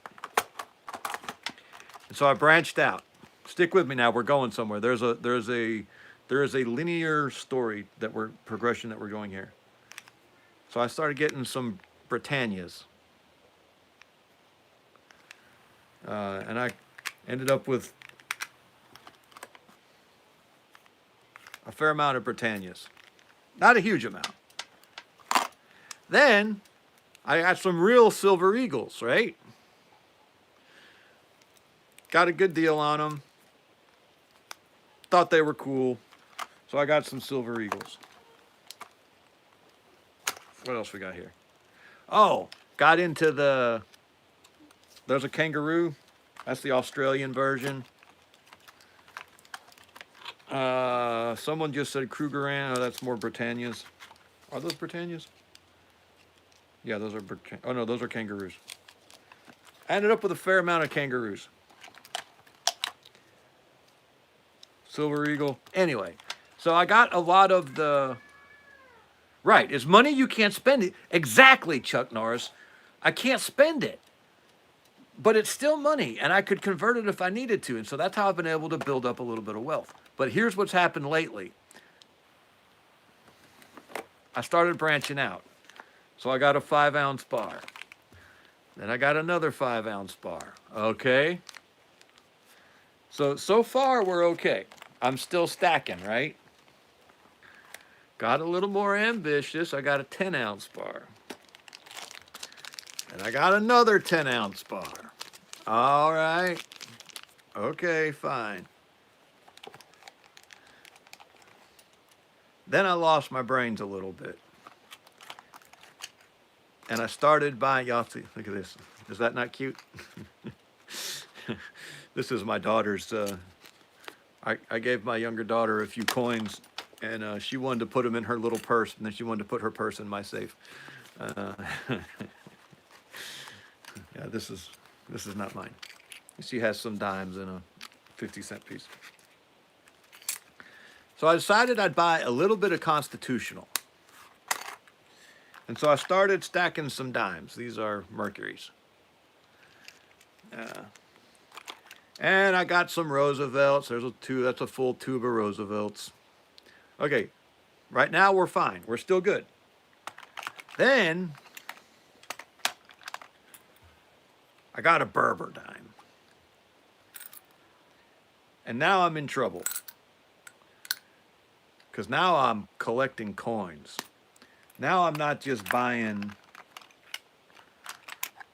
Constitutional and stackable bullion. Now I'm starting to buy coins with collector value. I don't know if you can see that. That's a Berber dime. In decent shape. And so now I don't know what I'm doing anymore.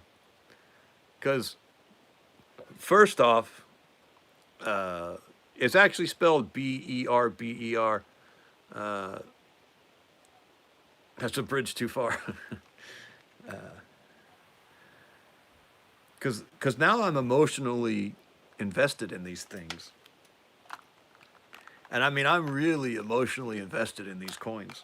It's a little, I've made myself start giving dimes away to the kids and my nieces and nephews on their birthday, just to make myself get rid of some of them. Because, yeah, I started doing just some quarters. These are just Washington silver quarters. And then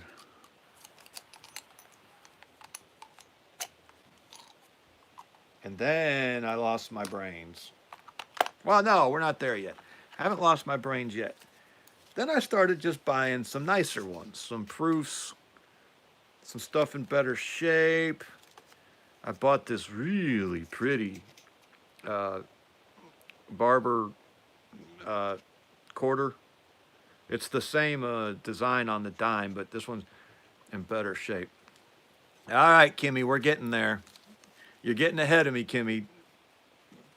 Don't steal my thunder. Then I started buying some 50-cent pieces.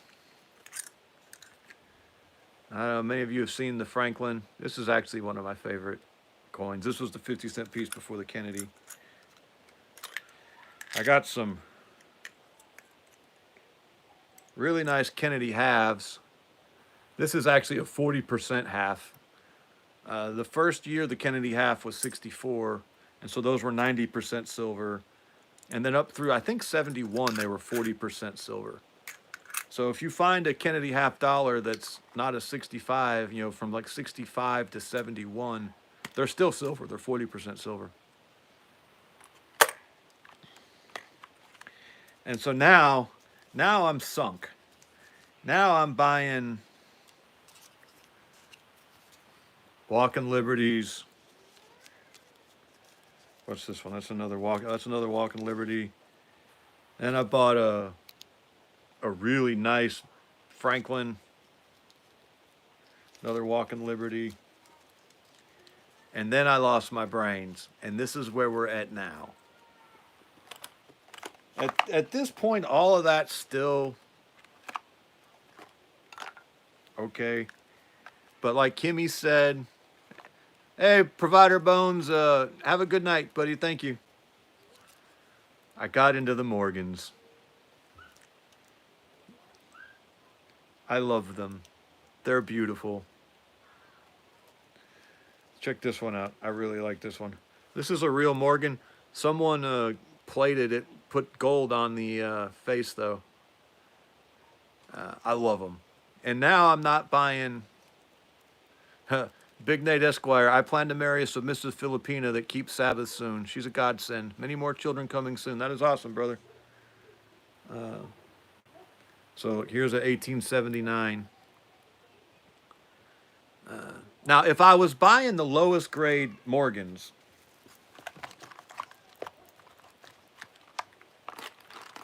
So these are my low-grade Morgans. That whole thing, those are Morgans.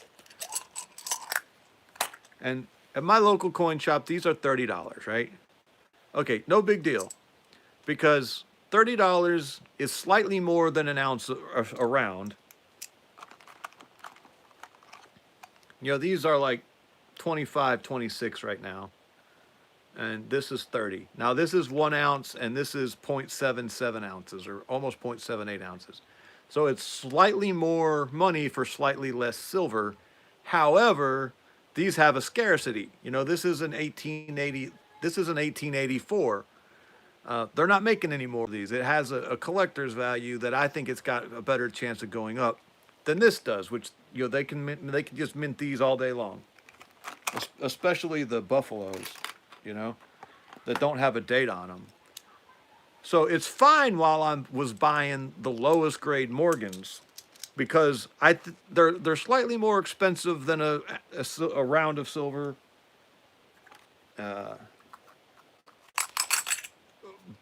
But yeah, like Isaac says, it's got a 100-year history to it, more than that. My oldest one is a 1878. See, here's the problem though. See, now I'm trying to get every year. 1878 was the first year. There's my 78. That was the first year, and now I'm trying to get every year. Now I'm a collector. Now I'm not a stacker. Now, when the silver price shoots way up on me, am I going to be willing to sell these? Because if you're never going to sell it, then it's a collection. It's not wealth. My favorite silver to stack is Winchester 10mm silver tips. Someone else said something too. What was it? Oh, I just dumped the chat. Maybe hopefully it'll come back.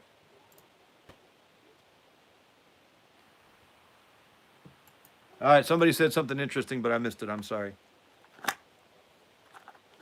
Oh, here they are. Oh, and oh man, we're dropping people like flies, man. Y'all aren't interested in silver. Peace dollar. Have you ever seen the peace dollar? This was the last silver dollar, and it really wasn't in circulation. They minted it, and no one really bought it or used it. So these are actually cheaper than the Morgans. Josh Wolf, I like my local coin shops, and here's why. I can't afford to do so. The way I pay for my silver is my job has me riding around Atlanta, and so I keep my eyes out, and anytime I find scrap laying around, I stop and grab it. And I get a lot of. Someone said, "Oh, anti-Atjack says in gold we trust." I've got one piece of gold. That's my only gold. It's a little 10th ounce Krugerrand. Yeah, Mark, I do like watching the prices. So whenever I see scrap on the side of the road, I stop and grab it. And whenever if I see like a construction dumpster that I can get to without trespassing too egregiously, I go and crawl through the dumpster and pull out, you know, any copper, any aluminum. I really like to get brass. And then part of my job has me in crawl spaces a lot, and so I find a lot of thrown off like old plumbing fixtures and everything that are brass. And then I also find a lot of old telephone wire laying around. And so I snag all of the scrap I can. And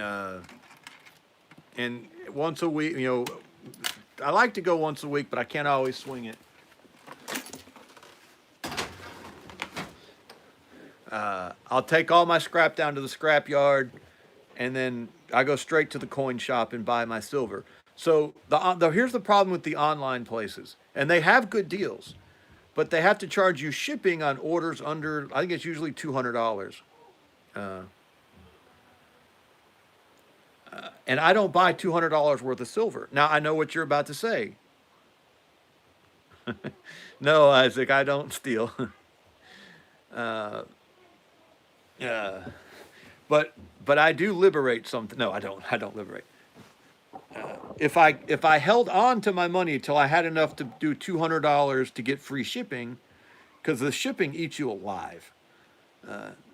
Well, that money would get spent. You know, I have to, because I think you hear all the kids. I've got 15 kids. Only 8 or 9 I'm still paying any money for, but still I pay money. You know, I support a lot of people, and my money disappears like that, and it goes on legitimate shit. It's not like I'm, snorting blow off of hookers' asses or anything here and here. There's always things that legitimately need to have money spent on them. And so if I try to save up my cash until I have $200 to get free shipping, well, then it's never gonna happen. It's gonna get spent. And the other thing is, you have to pay with a credit card when you buy online. Oh, Chuck Norris, I've this these are pins that I take out of a certain type of electronic. I'm not gonna identify right here, right now. Uh, and I acid tested them, and if I did the acid test right, these are 14 karat gold. Now, it's possible, I don't think this one is. I think this one is something else. I don't know what though.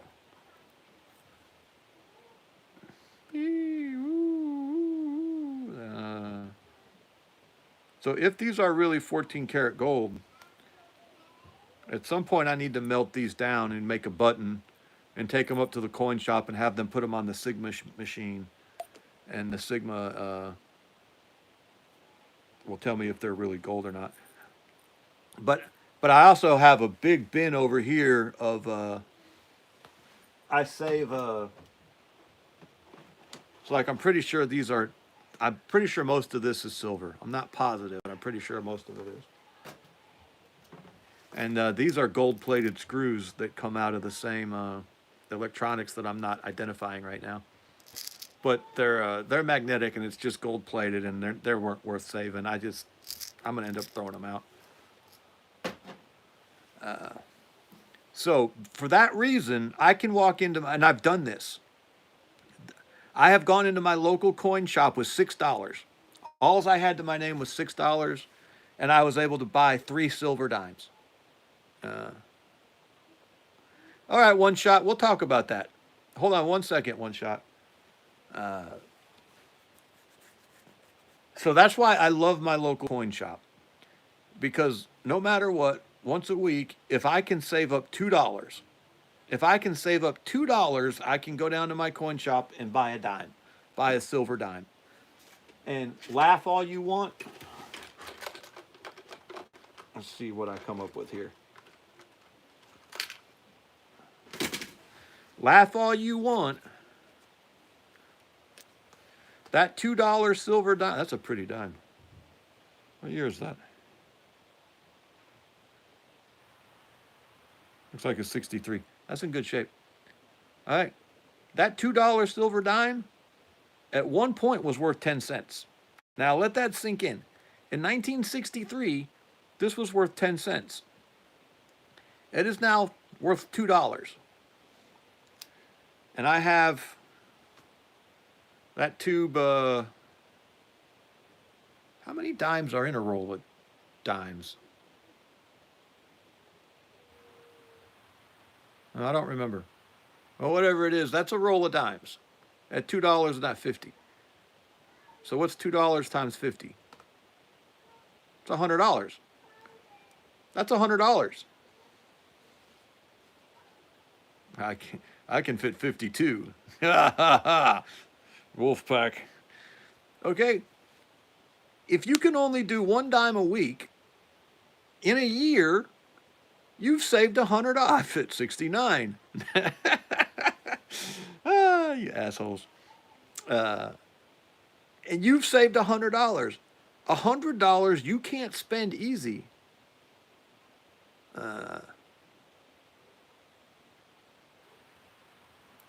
But if I needed to, I could take this down to the coin shop tomorrow. Well, no, tomorrow's Sunday. I could take this down to the coin shop Monday and sell them back to them. They probably wouldn't give me $2 each. Yeah, they'd probably give me. I'm not sure what they'd give. They'd give me melt value. They'd give me the melt, whatever the melt value is right now. And I'd have worthless fiat money that I could then go down and do whatever I needed to with. But I can't say, my beautiful bride can't come in here and say, I am so tired. I don't know what to make for dinner tonight. I can't say, well, here's $100 in dimes, baby, go buy some pizza. Because that's what happens. That's what happens to cash money. Or, cash, fiat money. So this is why any man who asks me, a strong man retains wealth. That's a Bible verse. A strong man retains wealth. I've never been able to retain wealth until I started buying silver. So now, for the first time in my life, at 48 years of old, I'm finally a strong man. I retain some wealth. And $2 a week, you can start doing this. $2 a week, you can buy a silver dime. Whatever they in my area, I don't know. I mean, they might be $2.50 in your area, but it don't look like shit. But it's a silver dime. All right. Now, actually, I could spend this one. This is actually still. Oh, I hadn't thought about that. Oh, interesting. This 1963 dime is still legal tender. It technically could be spent. Huh. Anywho. Okay, now someone said, why is silver and gold valuable? Who says that silver and gold are valuable? They don't actually do anything. They have no function. And that is 100%. Well, no, that's not true anymore. Let's leave that. That is no longer true. And maybe it wasn't even ever true. Remember, silver and gold are metals that don't corrode. And that has always been valuable. And not only are they metals that don't corrode, they are metals that can be melted and reused over and over and over. So like steel can only be smelted so many times. And it's useless anymore. There are over 500 ounces of silver in a Patriot missile. They used to tell us that, I shot the tow missile in the Marine Corps, and they used to tell us there was 5 ounces of gold in every tow missile. So yeah, people keep saying silver has medicinal uses. They used to make like gold teeth. Your teeth were made out of gold, not because in the old days people wanted to look like rappers. It's because it was the only substance you could put in your mouth that wouldn't disintegrate over time. Same thing with gold fillings. They used to do gold fillings for that same reason. So gold has always had a use and a purpose. It's not just ornamental, although it is definitely ornamental. And like I said, it's durable. It lasts. You can do something with gold or silver. You can cast it into a shape, and then you can decide you don't like that shape, and you can melt it down and recast it. So it has always been useful, but in today's world, they're incredibly useful. For that reason that they're durable, they don't corrode, they don't rust, and they're incredibly conductive. Someone just said it in the chat. They conduct electricity and heat better than anything else, any other metal. Oh, and silver is the most reflective metal. I just found this out recently. Militant Root says, I know we hate crypto. Oh, the gentleman warrior is leaving us. Good night, sir.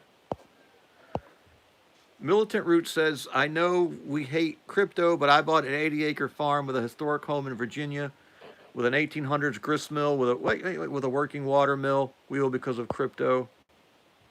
Cost me $1,200 investment and some prayers. I won't say that I hate crypto, Militant Roots. Let me finish this gold and silver thing, and we'll talk about crypto real quick, which you probably know far more about it than I ever will. But I'll give you my thoughts on crypto since you brought it up. So it's not that gold and silver don't have any use, but I get what you're saying. Your point is someone assigned gold and silver value, right? And you can run your life without gold and silver as a hunter gatherer, and there's no immediate utility to it. And I agree with you. There is no immediate utility to it. However, if we're not going to be on a total, yeah, Isaac, gold and silver is in the Bible. The Bible does refer to gold and silver as being money. And gold and silver are the only things the Bible refers to as being money. Now, I also think copper has use as money too. So, yeah, I'd be a little bit of a hypocrite if I said that that's the only reason. But yeah, no, you're right. But if and salt, you're right. Salt used to be money too. Uh, Someone's dad died. Imagine this: when my dad died, he left me 5 pounds of gold. Wow, five small 1 pound bars. It's pure gold bars. Uh, so gold is at $2,000 an ounce right now, and you have 80 bars. No, you have 8 bars. What was that? You have 80 ounces at $2,000 an ounce. So 8 ounces would be 60. So you have $160,000 worth of gold. Uh, that's pretty. That's a pretty special heritage.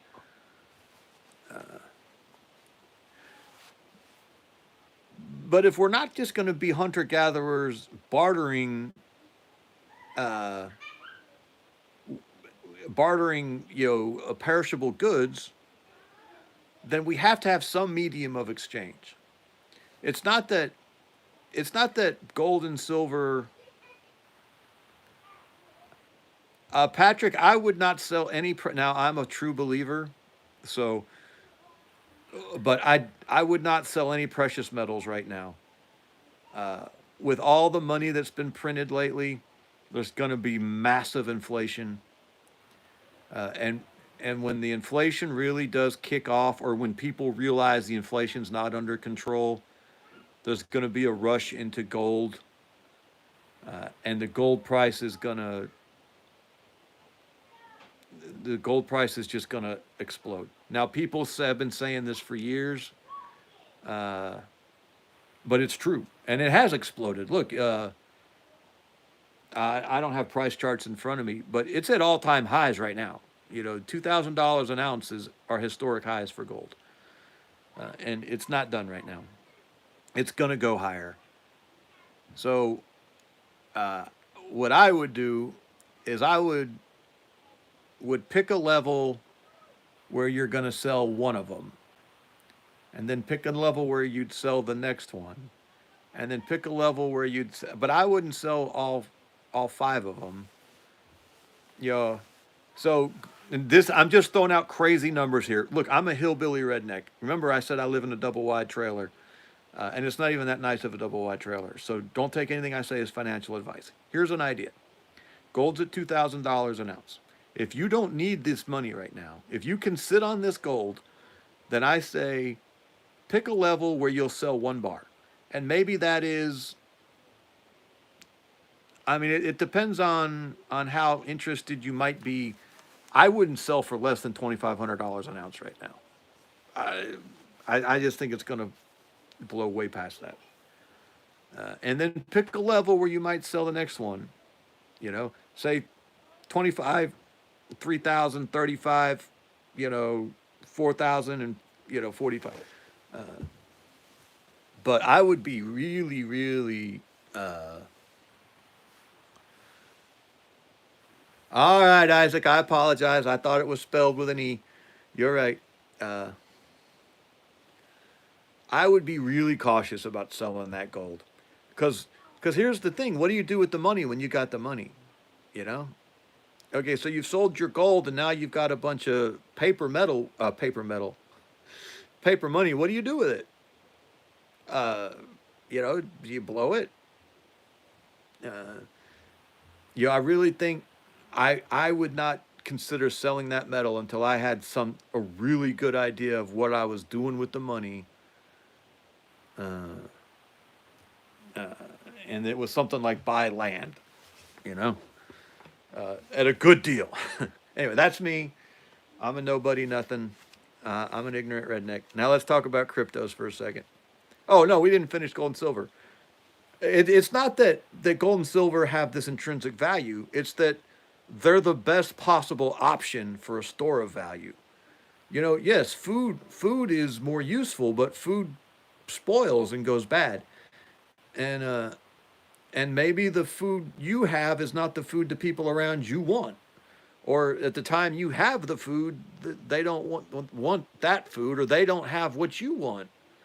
You know, the thing is, we need a medium of exchange, and it's not that gold and silver have some intrinsic, you know, in value that makes them a good medium of exchange. It's that there's no other options.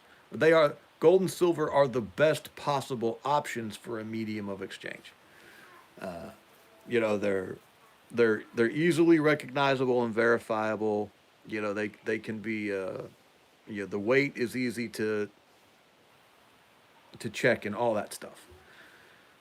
So it's not that gold and silver are inherently valuable. It's that they're the best option we have for a fair universal medium of exchange, and that's why they have value.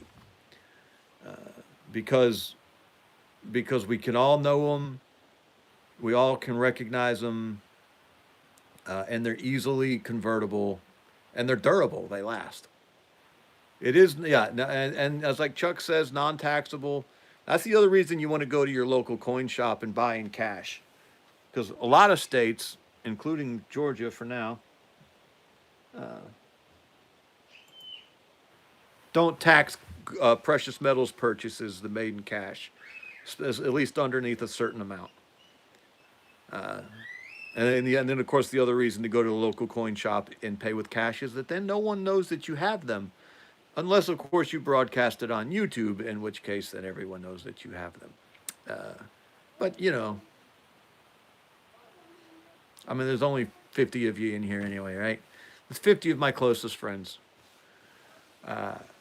Okay, crypto. I have very mixed feelings about crypto. Very mixed feelings about crypto.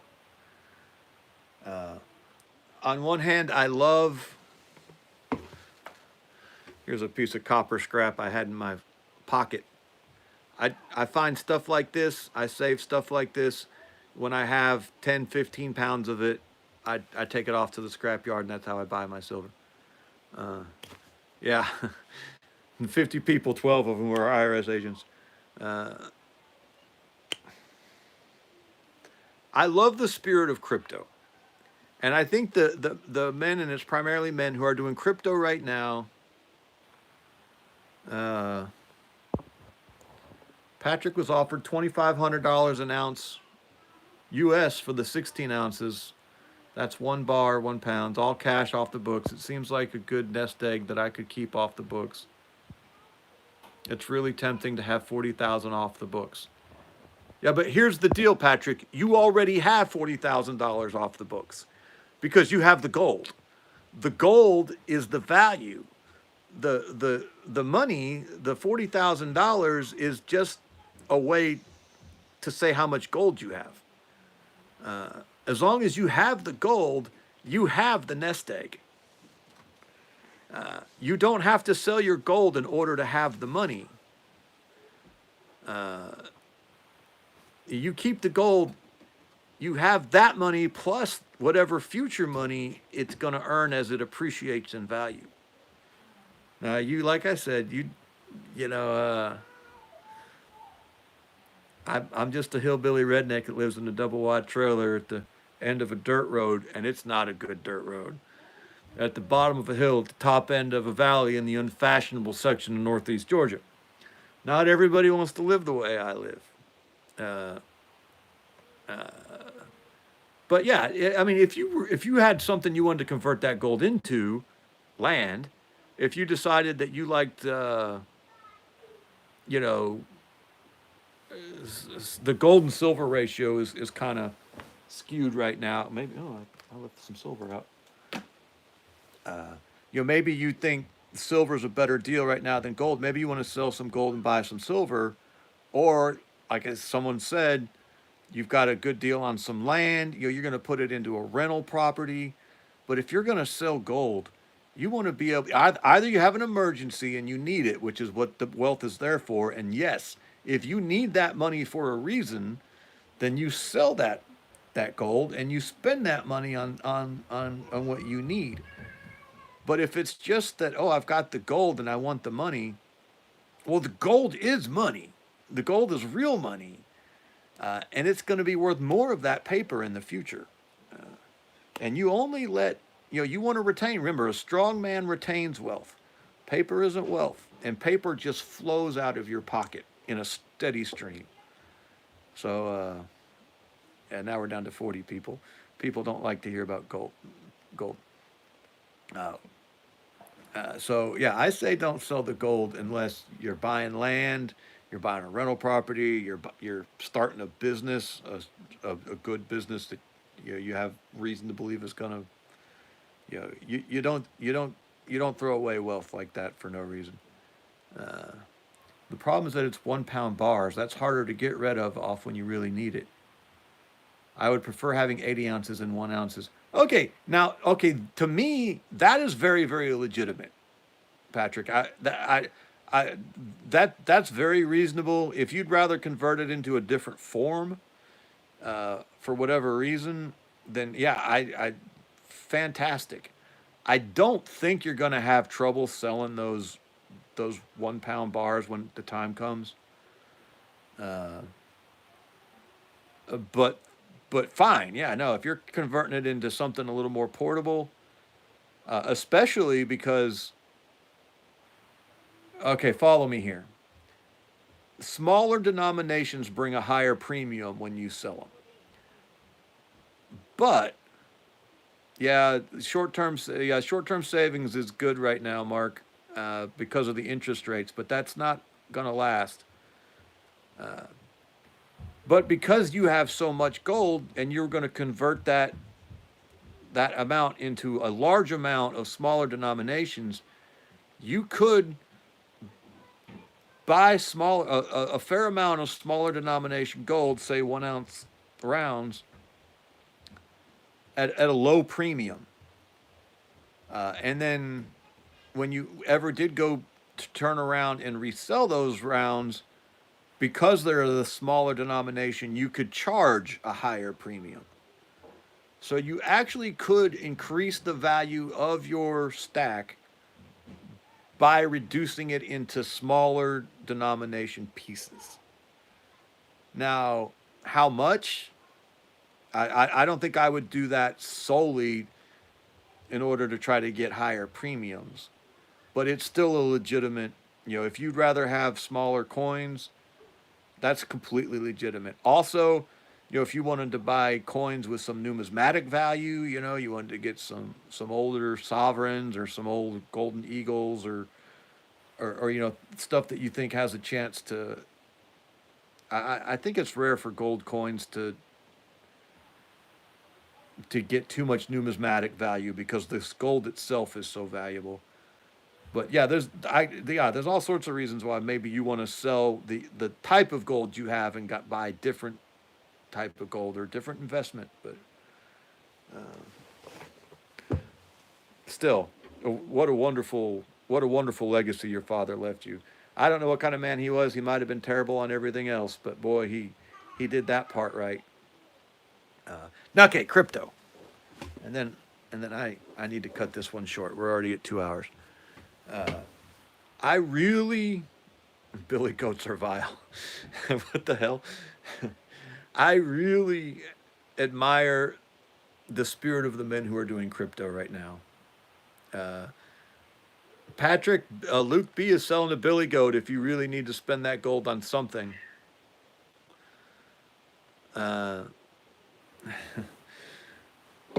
Because they're they are trying to break the system, and they're trying to break free of a corrupt system. So I admire that part about it. Here's my concerns with crypto. I'm worried that it's going to go the same way the internet went. You don't want this one. Uh, what did he do, Luke? You know, when the internet debuted, they told us that it was the complete democratization of information, that there could be no more gatekeepers, that that communication was now free and unfettered, and never again could our thoughts be controlled or our. Here's my list of. That's how you know I'm a collector now. This is my list of my Morgan Dollar years I have. Anyway. And then what happened? They turned the internet into the greatest censorship tool of all time. Now there's fewer gatekeepers, and they have more power than they used to. I know crypto guys and Bitcoin guys especially tell us that that's not possible with crypto, that you can't control Bitcoin. I think Bitcoin mostly. You know, the Bitcoin maxis, maximalists, tell us that Bitcoin is uncontrollable, that it's the ultimate libertarian, anarchical form of exchange. And I am deeply skeptical of those claims.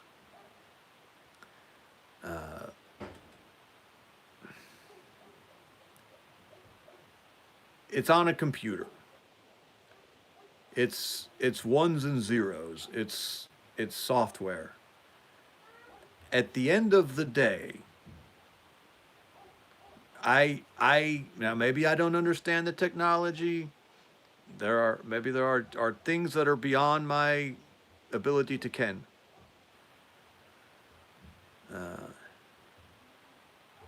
I refuse to accept that they cannot manipulate it, that they can't gain control of it. I do not believe that the blockchain is some new unbreakable thing.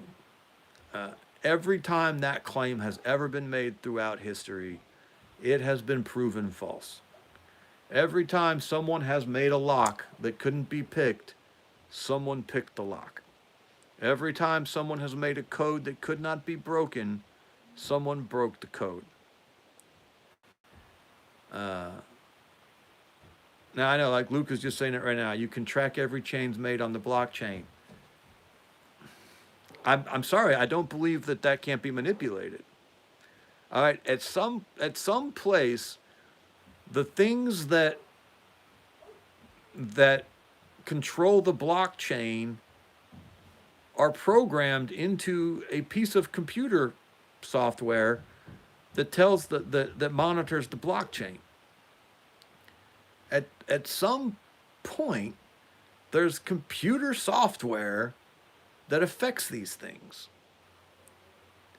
And I don't understand how anyone would ever make the claim that computer software cannot be accessed and altered. Now, someone has told me, and I'm not saying that this is the right explanation. This is how I understood what they told me. That the blockchain contains its own software, or the software is so diversely spread that you can't alter it in one place, that it's so spread out that you can't alter it. You have to alter all of it at one time.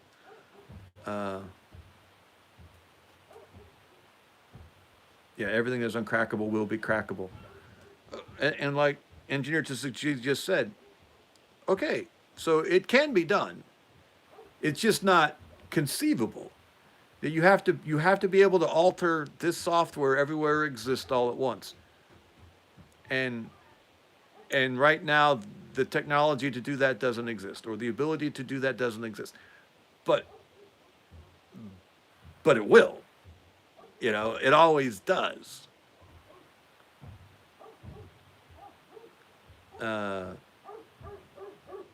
There's a guy in Germany who's been in prison for 2 years for not giving his crypto keys to his divorcing wife. So we already know how to corrupt the blockchain. You've just got to change its source code. And the only question now is how to change the source code. Well, that's the same old problem all over again.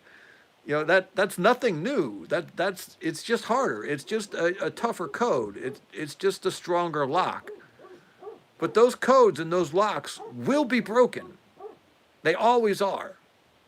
Whatever they are, someone always figures out a way to get in them.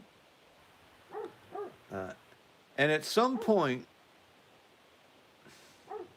and so look, even if they don't, I used to play these little games online. They were just silly little games. They were called Flash games, and Flash was like the software that drove them. Uh, and One day, my silly little Flash games wouldn't work anymore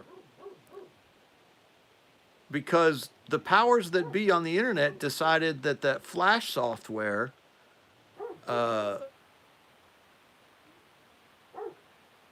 would had vulnerabilities in it, and so they just kicked the software off of all of their computers, and they made it so that Flash software couldn't work anymore. So who's to say at some point the government, because we all know how much the government loves things it can't control and that compete with it, just says that the software that runs the blockchain can't be run on any computer. Or maybe computers just advanced to the point where the old blockchain software just doesn't run anymore. It just doesn't work. Like the computers can't run those programs. There's all sorts of old computer programs out there that can't be run anymore. And so maybe the blockchain, it doesn't go away, but the Bitcoin or the whatever other coins that are out there just don't work anymore because their software is obsolete and can't be run. Uh, I do not believe that the government cannot take control of something electronic. And I just believe, maybe without evidence, that crypto is a setup for the government, for people to say, oh, look, we beat the government. We've taken back control of our wealth, which is a good thing, which is a wonderful thing. I love everything about what's going into the crypto movement. And then the government baits and switches and says, aha, suckers. Yeah, now you thought you were in Bitcoin and it turns out you were just in the digital dollar. You know, there is nothing new under the sun. And anytime someone tells me they have something new, I get skeptical because there is nothing new.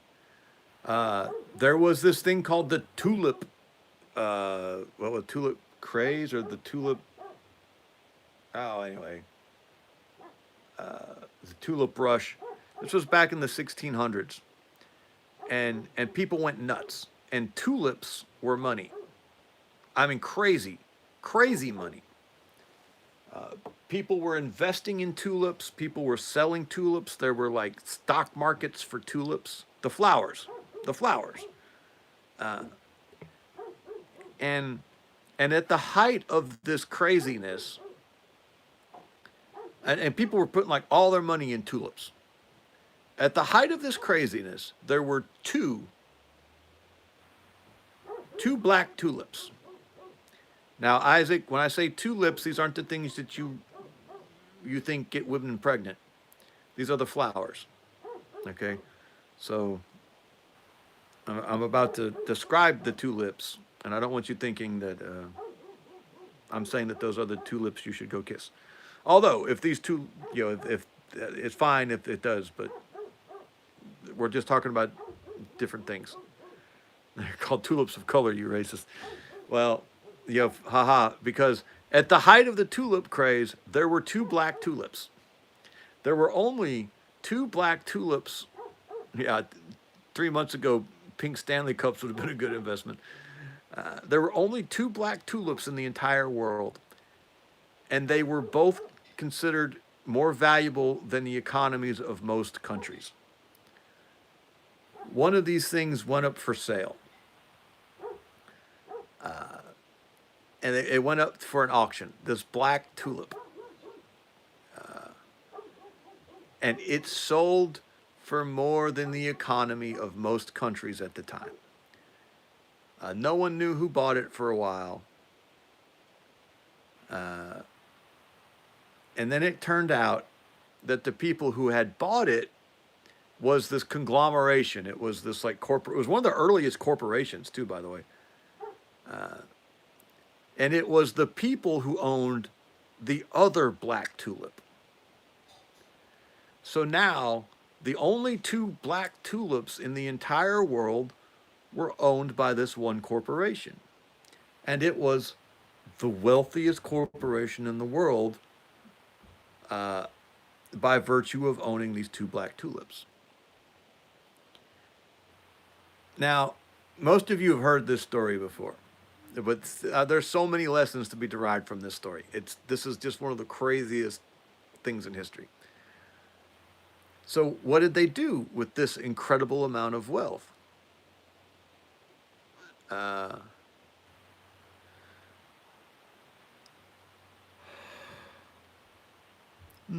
Sorry. Well, they took one of those tulips and they destroyed it. They like burned it, like literally destroyed it. And now they had the only black tulip in the world. And their speculation was that however valuable the tulip they had bought was when they bought it, the remaining tulip was far more than twice that valuable because it was the only one. It was that scarce.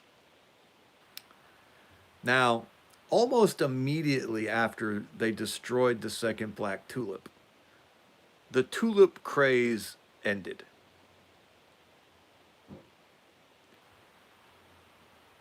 The bottom fell out of the tulip market. Everybody realized that this was Beanie Babies.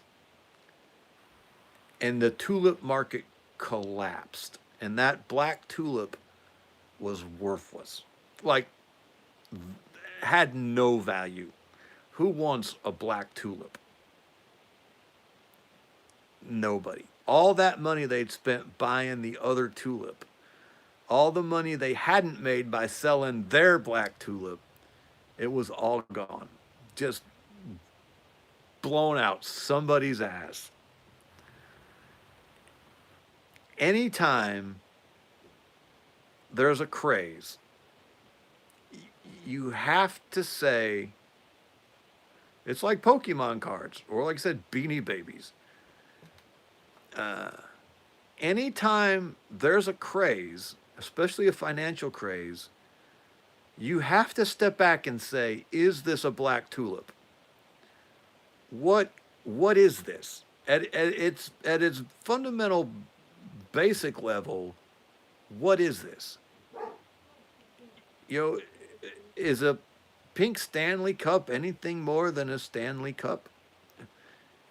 Is a tulip, whatever color it is, anything more than a tulip? You know, is a Beanie Baby anything more than a stupid little stuffed toy? And I am worried that at the end of the day, underneath it all, crypto is a computer program. It may be a very useful computer program. It may be a very neat, powerful computer program. But at the end of the day, it's a computer program.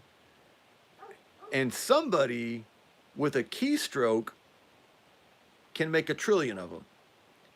You could replicate that computer program as many times over as you can store it on hard drives. So what is its value? Why is it worth? I actually do check the Bitcoin prices every day. Every day I follow gold, silver, oil, the dollar, the three main American stock markets, and Bitcoin. Just to kind of see what's going on in the world. Oh, and copper. I follow copper too, but that's just because I sell copper most weeks. But like, 10 pounds at a time.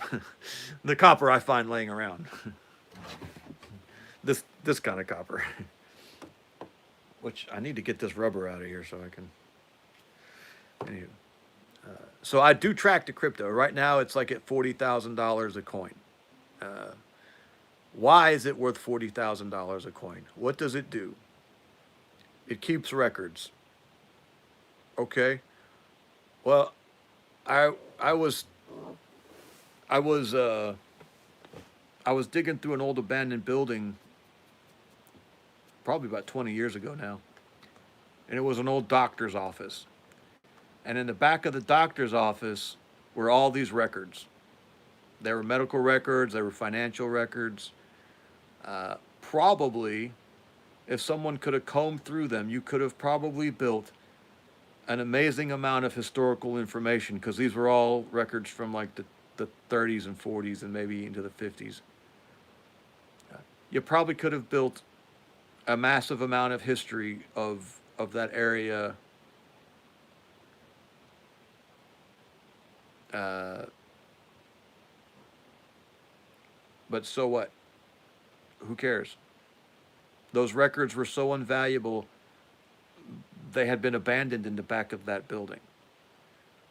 Why is it valuable that I can keep record? It's not just that I can keep records so that I'm buying the ability to do records like with a QuickBooks or some sort of uh, accounting software. I'm buying the records of other people's transactions. Why? Why is that valuable? I don't understand why I would pay $40,000 to own a blockchain of other people's purchases on the hopes that I could then sell that blockchain by adding the record of my purchase of that blockchain to someone else who would care to know who all had spent money to have control over the information. It boggles my mind. Okay, so chain reaction saying there's a finite number. Dollars can be printed. Absolutely, dollars can be printed. I do not believe there is a finite number of Bitcoin. I know Bitcoin maxis or just Bitcoin claims, Bitcoin claims that there's a finite number and there can never be more. I don't believe that. I do not believe that it cannot be altered. I'm sorry, it is a computer program. At the end of the day, it is a computer program and it can be altered. And at some point, someone's going to say, we could use a few more Bitcoin.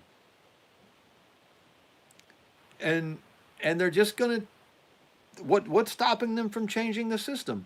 Why? What are the safeguards that means this thing can't be changed to allow another halving or another round of halving? A halving is when they reduce the amount available by half. So, why can't they reverse that? Why?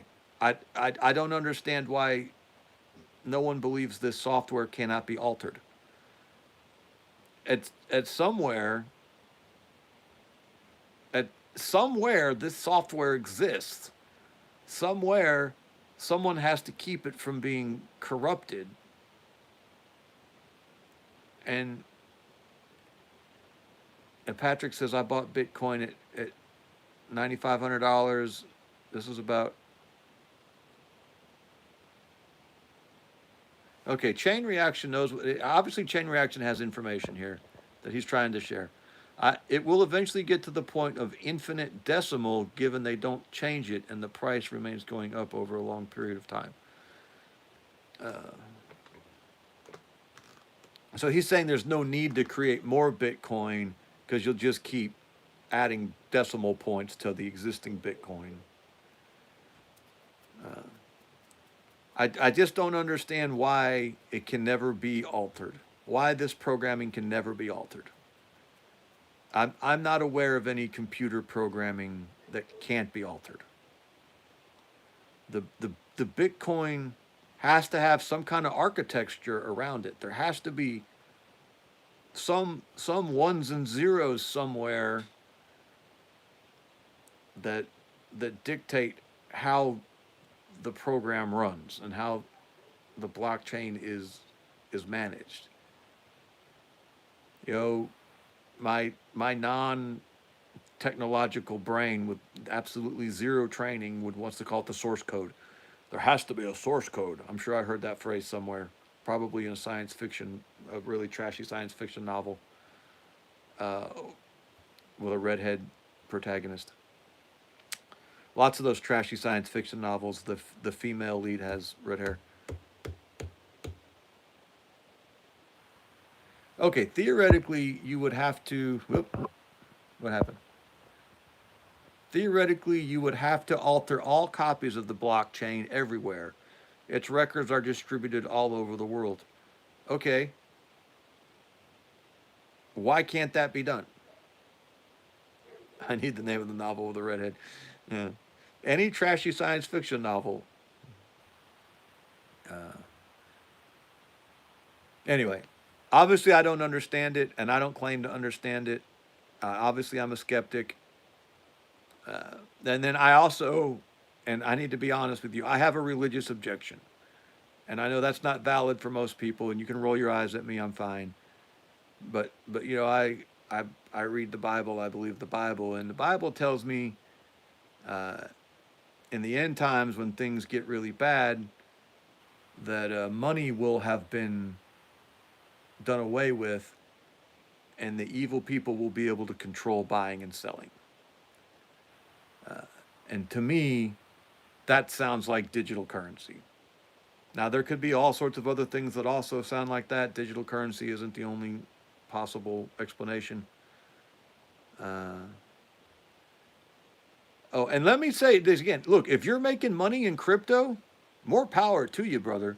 Look, had I owned that black tulip, I'd have sold the shit out of that black tulip. I'm not telling you not to buy or sell crypto. Please don't think I'm saying that. If you understand this stuff and you can make wealth with it and you turn around and use that wealth, by all means, do crypto. I'm not telling you not to do crypto. I don't understand why it's valuable, just like some people don't understand why gold and silver is valuable. And I don't think that its promises are going to be what's the kept. It's not. I don't think it's going to keep its promises. But I've been wrong before. I'll be wrong again. I just don't know that I'm wrong about this. But we're going to find out. All right, man. I was going to do this for an hour, and we're already, what an hour 20?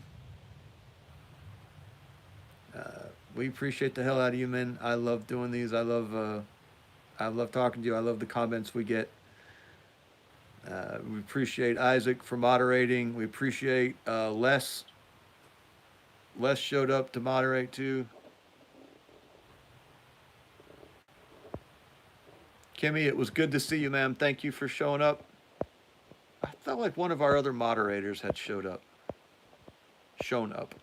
Chain Reaction, thank you for telling us a little bit about the crypto. Obviously, you have far more information than I do. Engineer to Succeed always has good things to say. Roberto Lopez. I don't recognize that name. Thank you for being here, sir. And if I should remember that name, I apologize. Who else?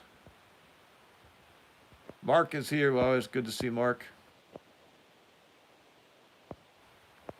Oh, I missed this comment, Mark. It is greed, something not based on labor.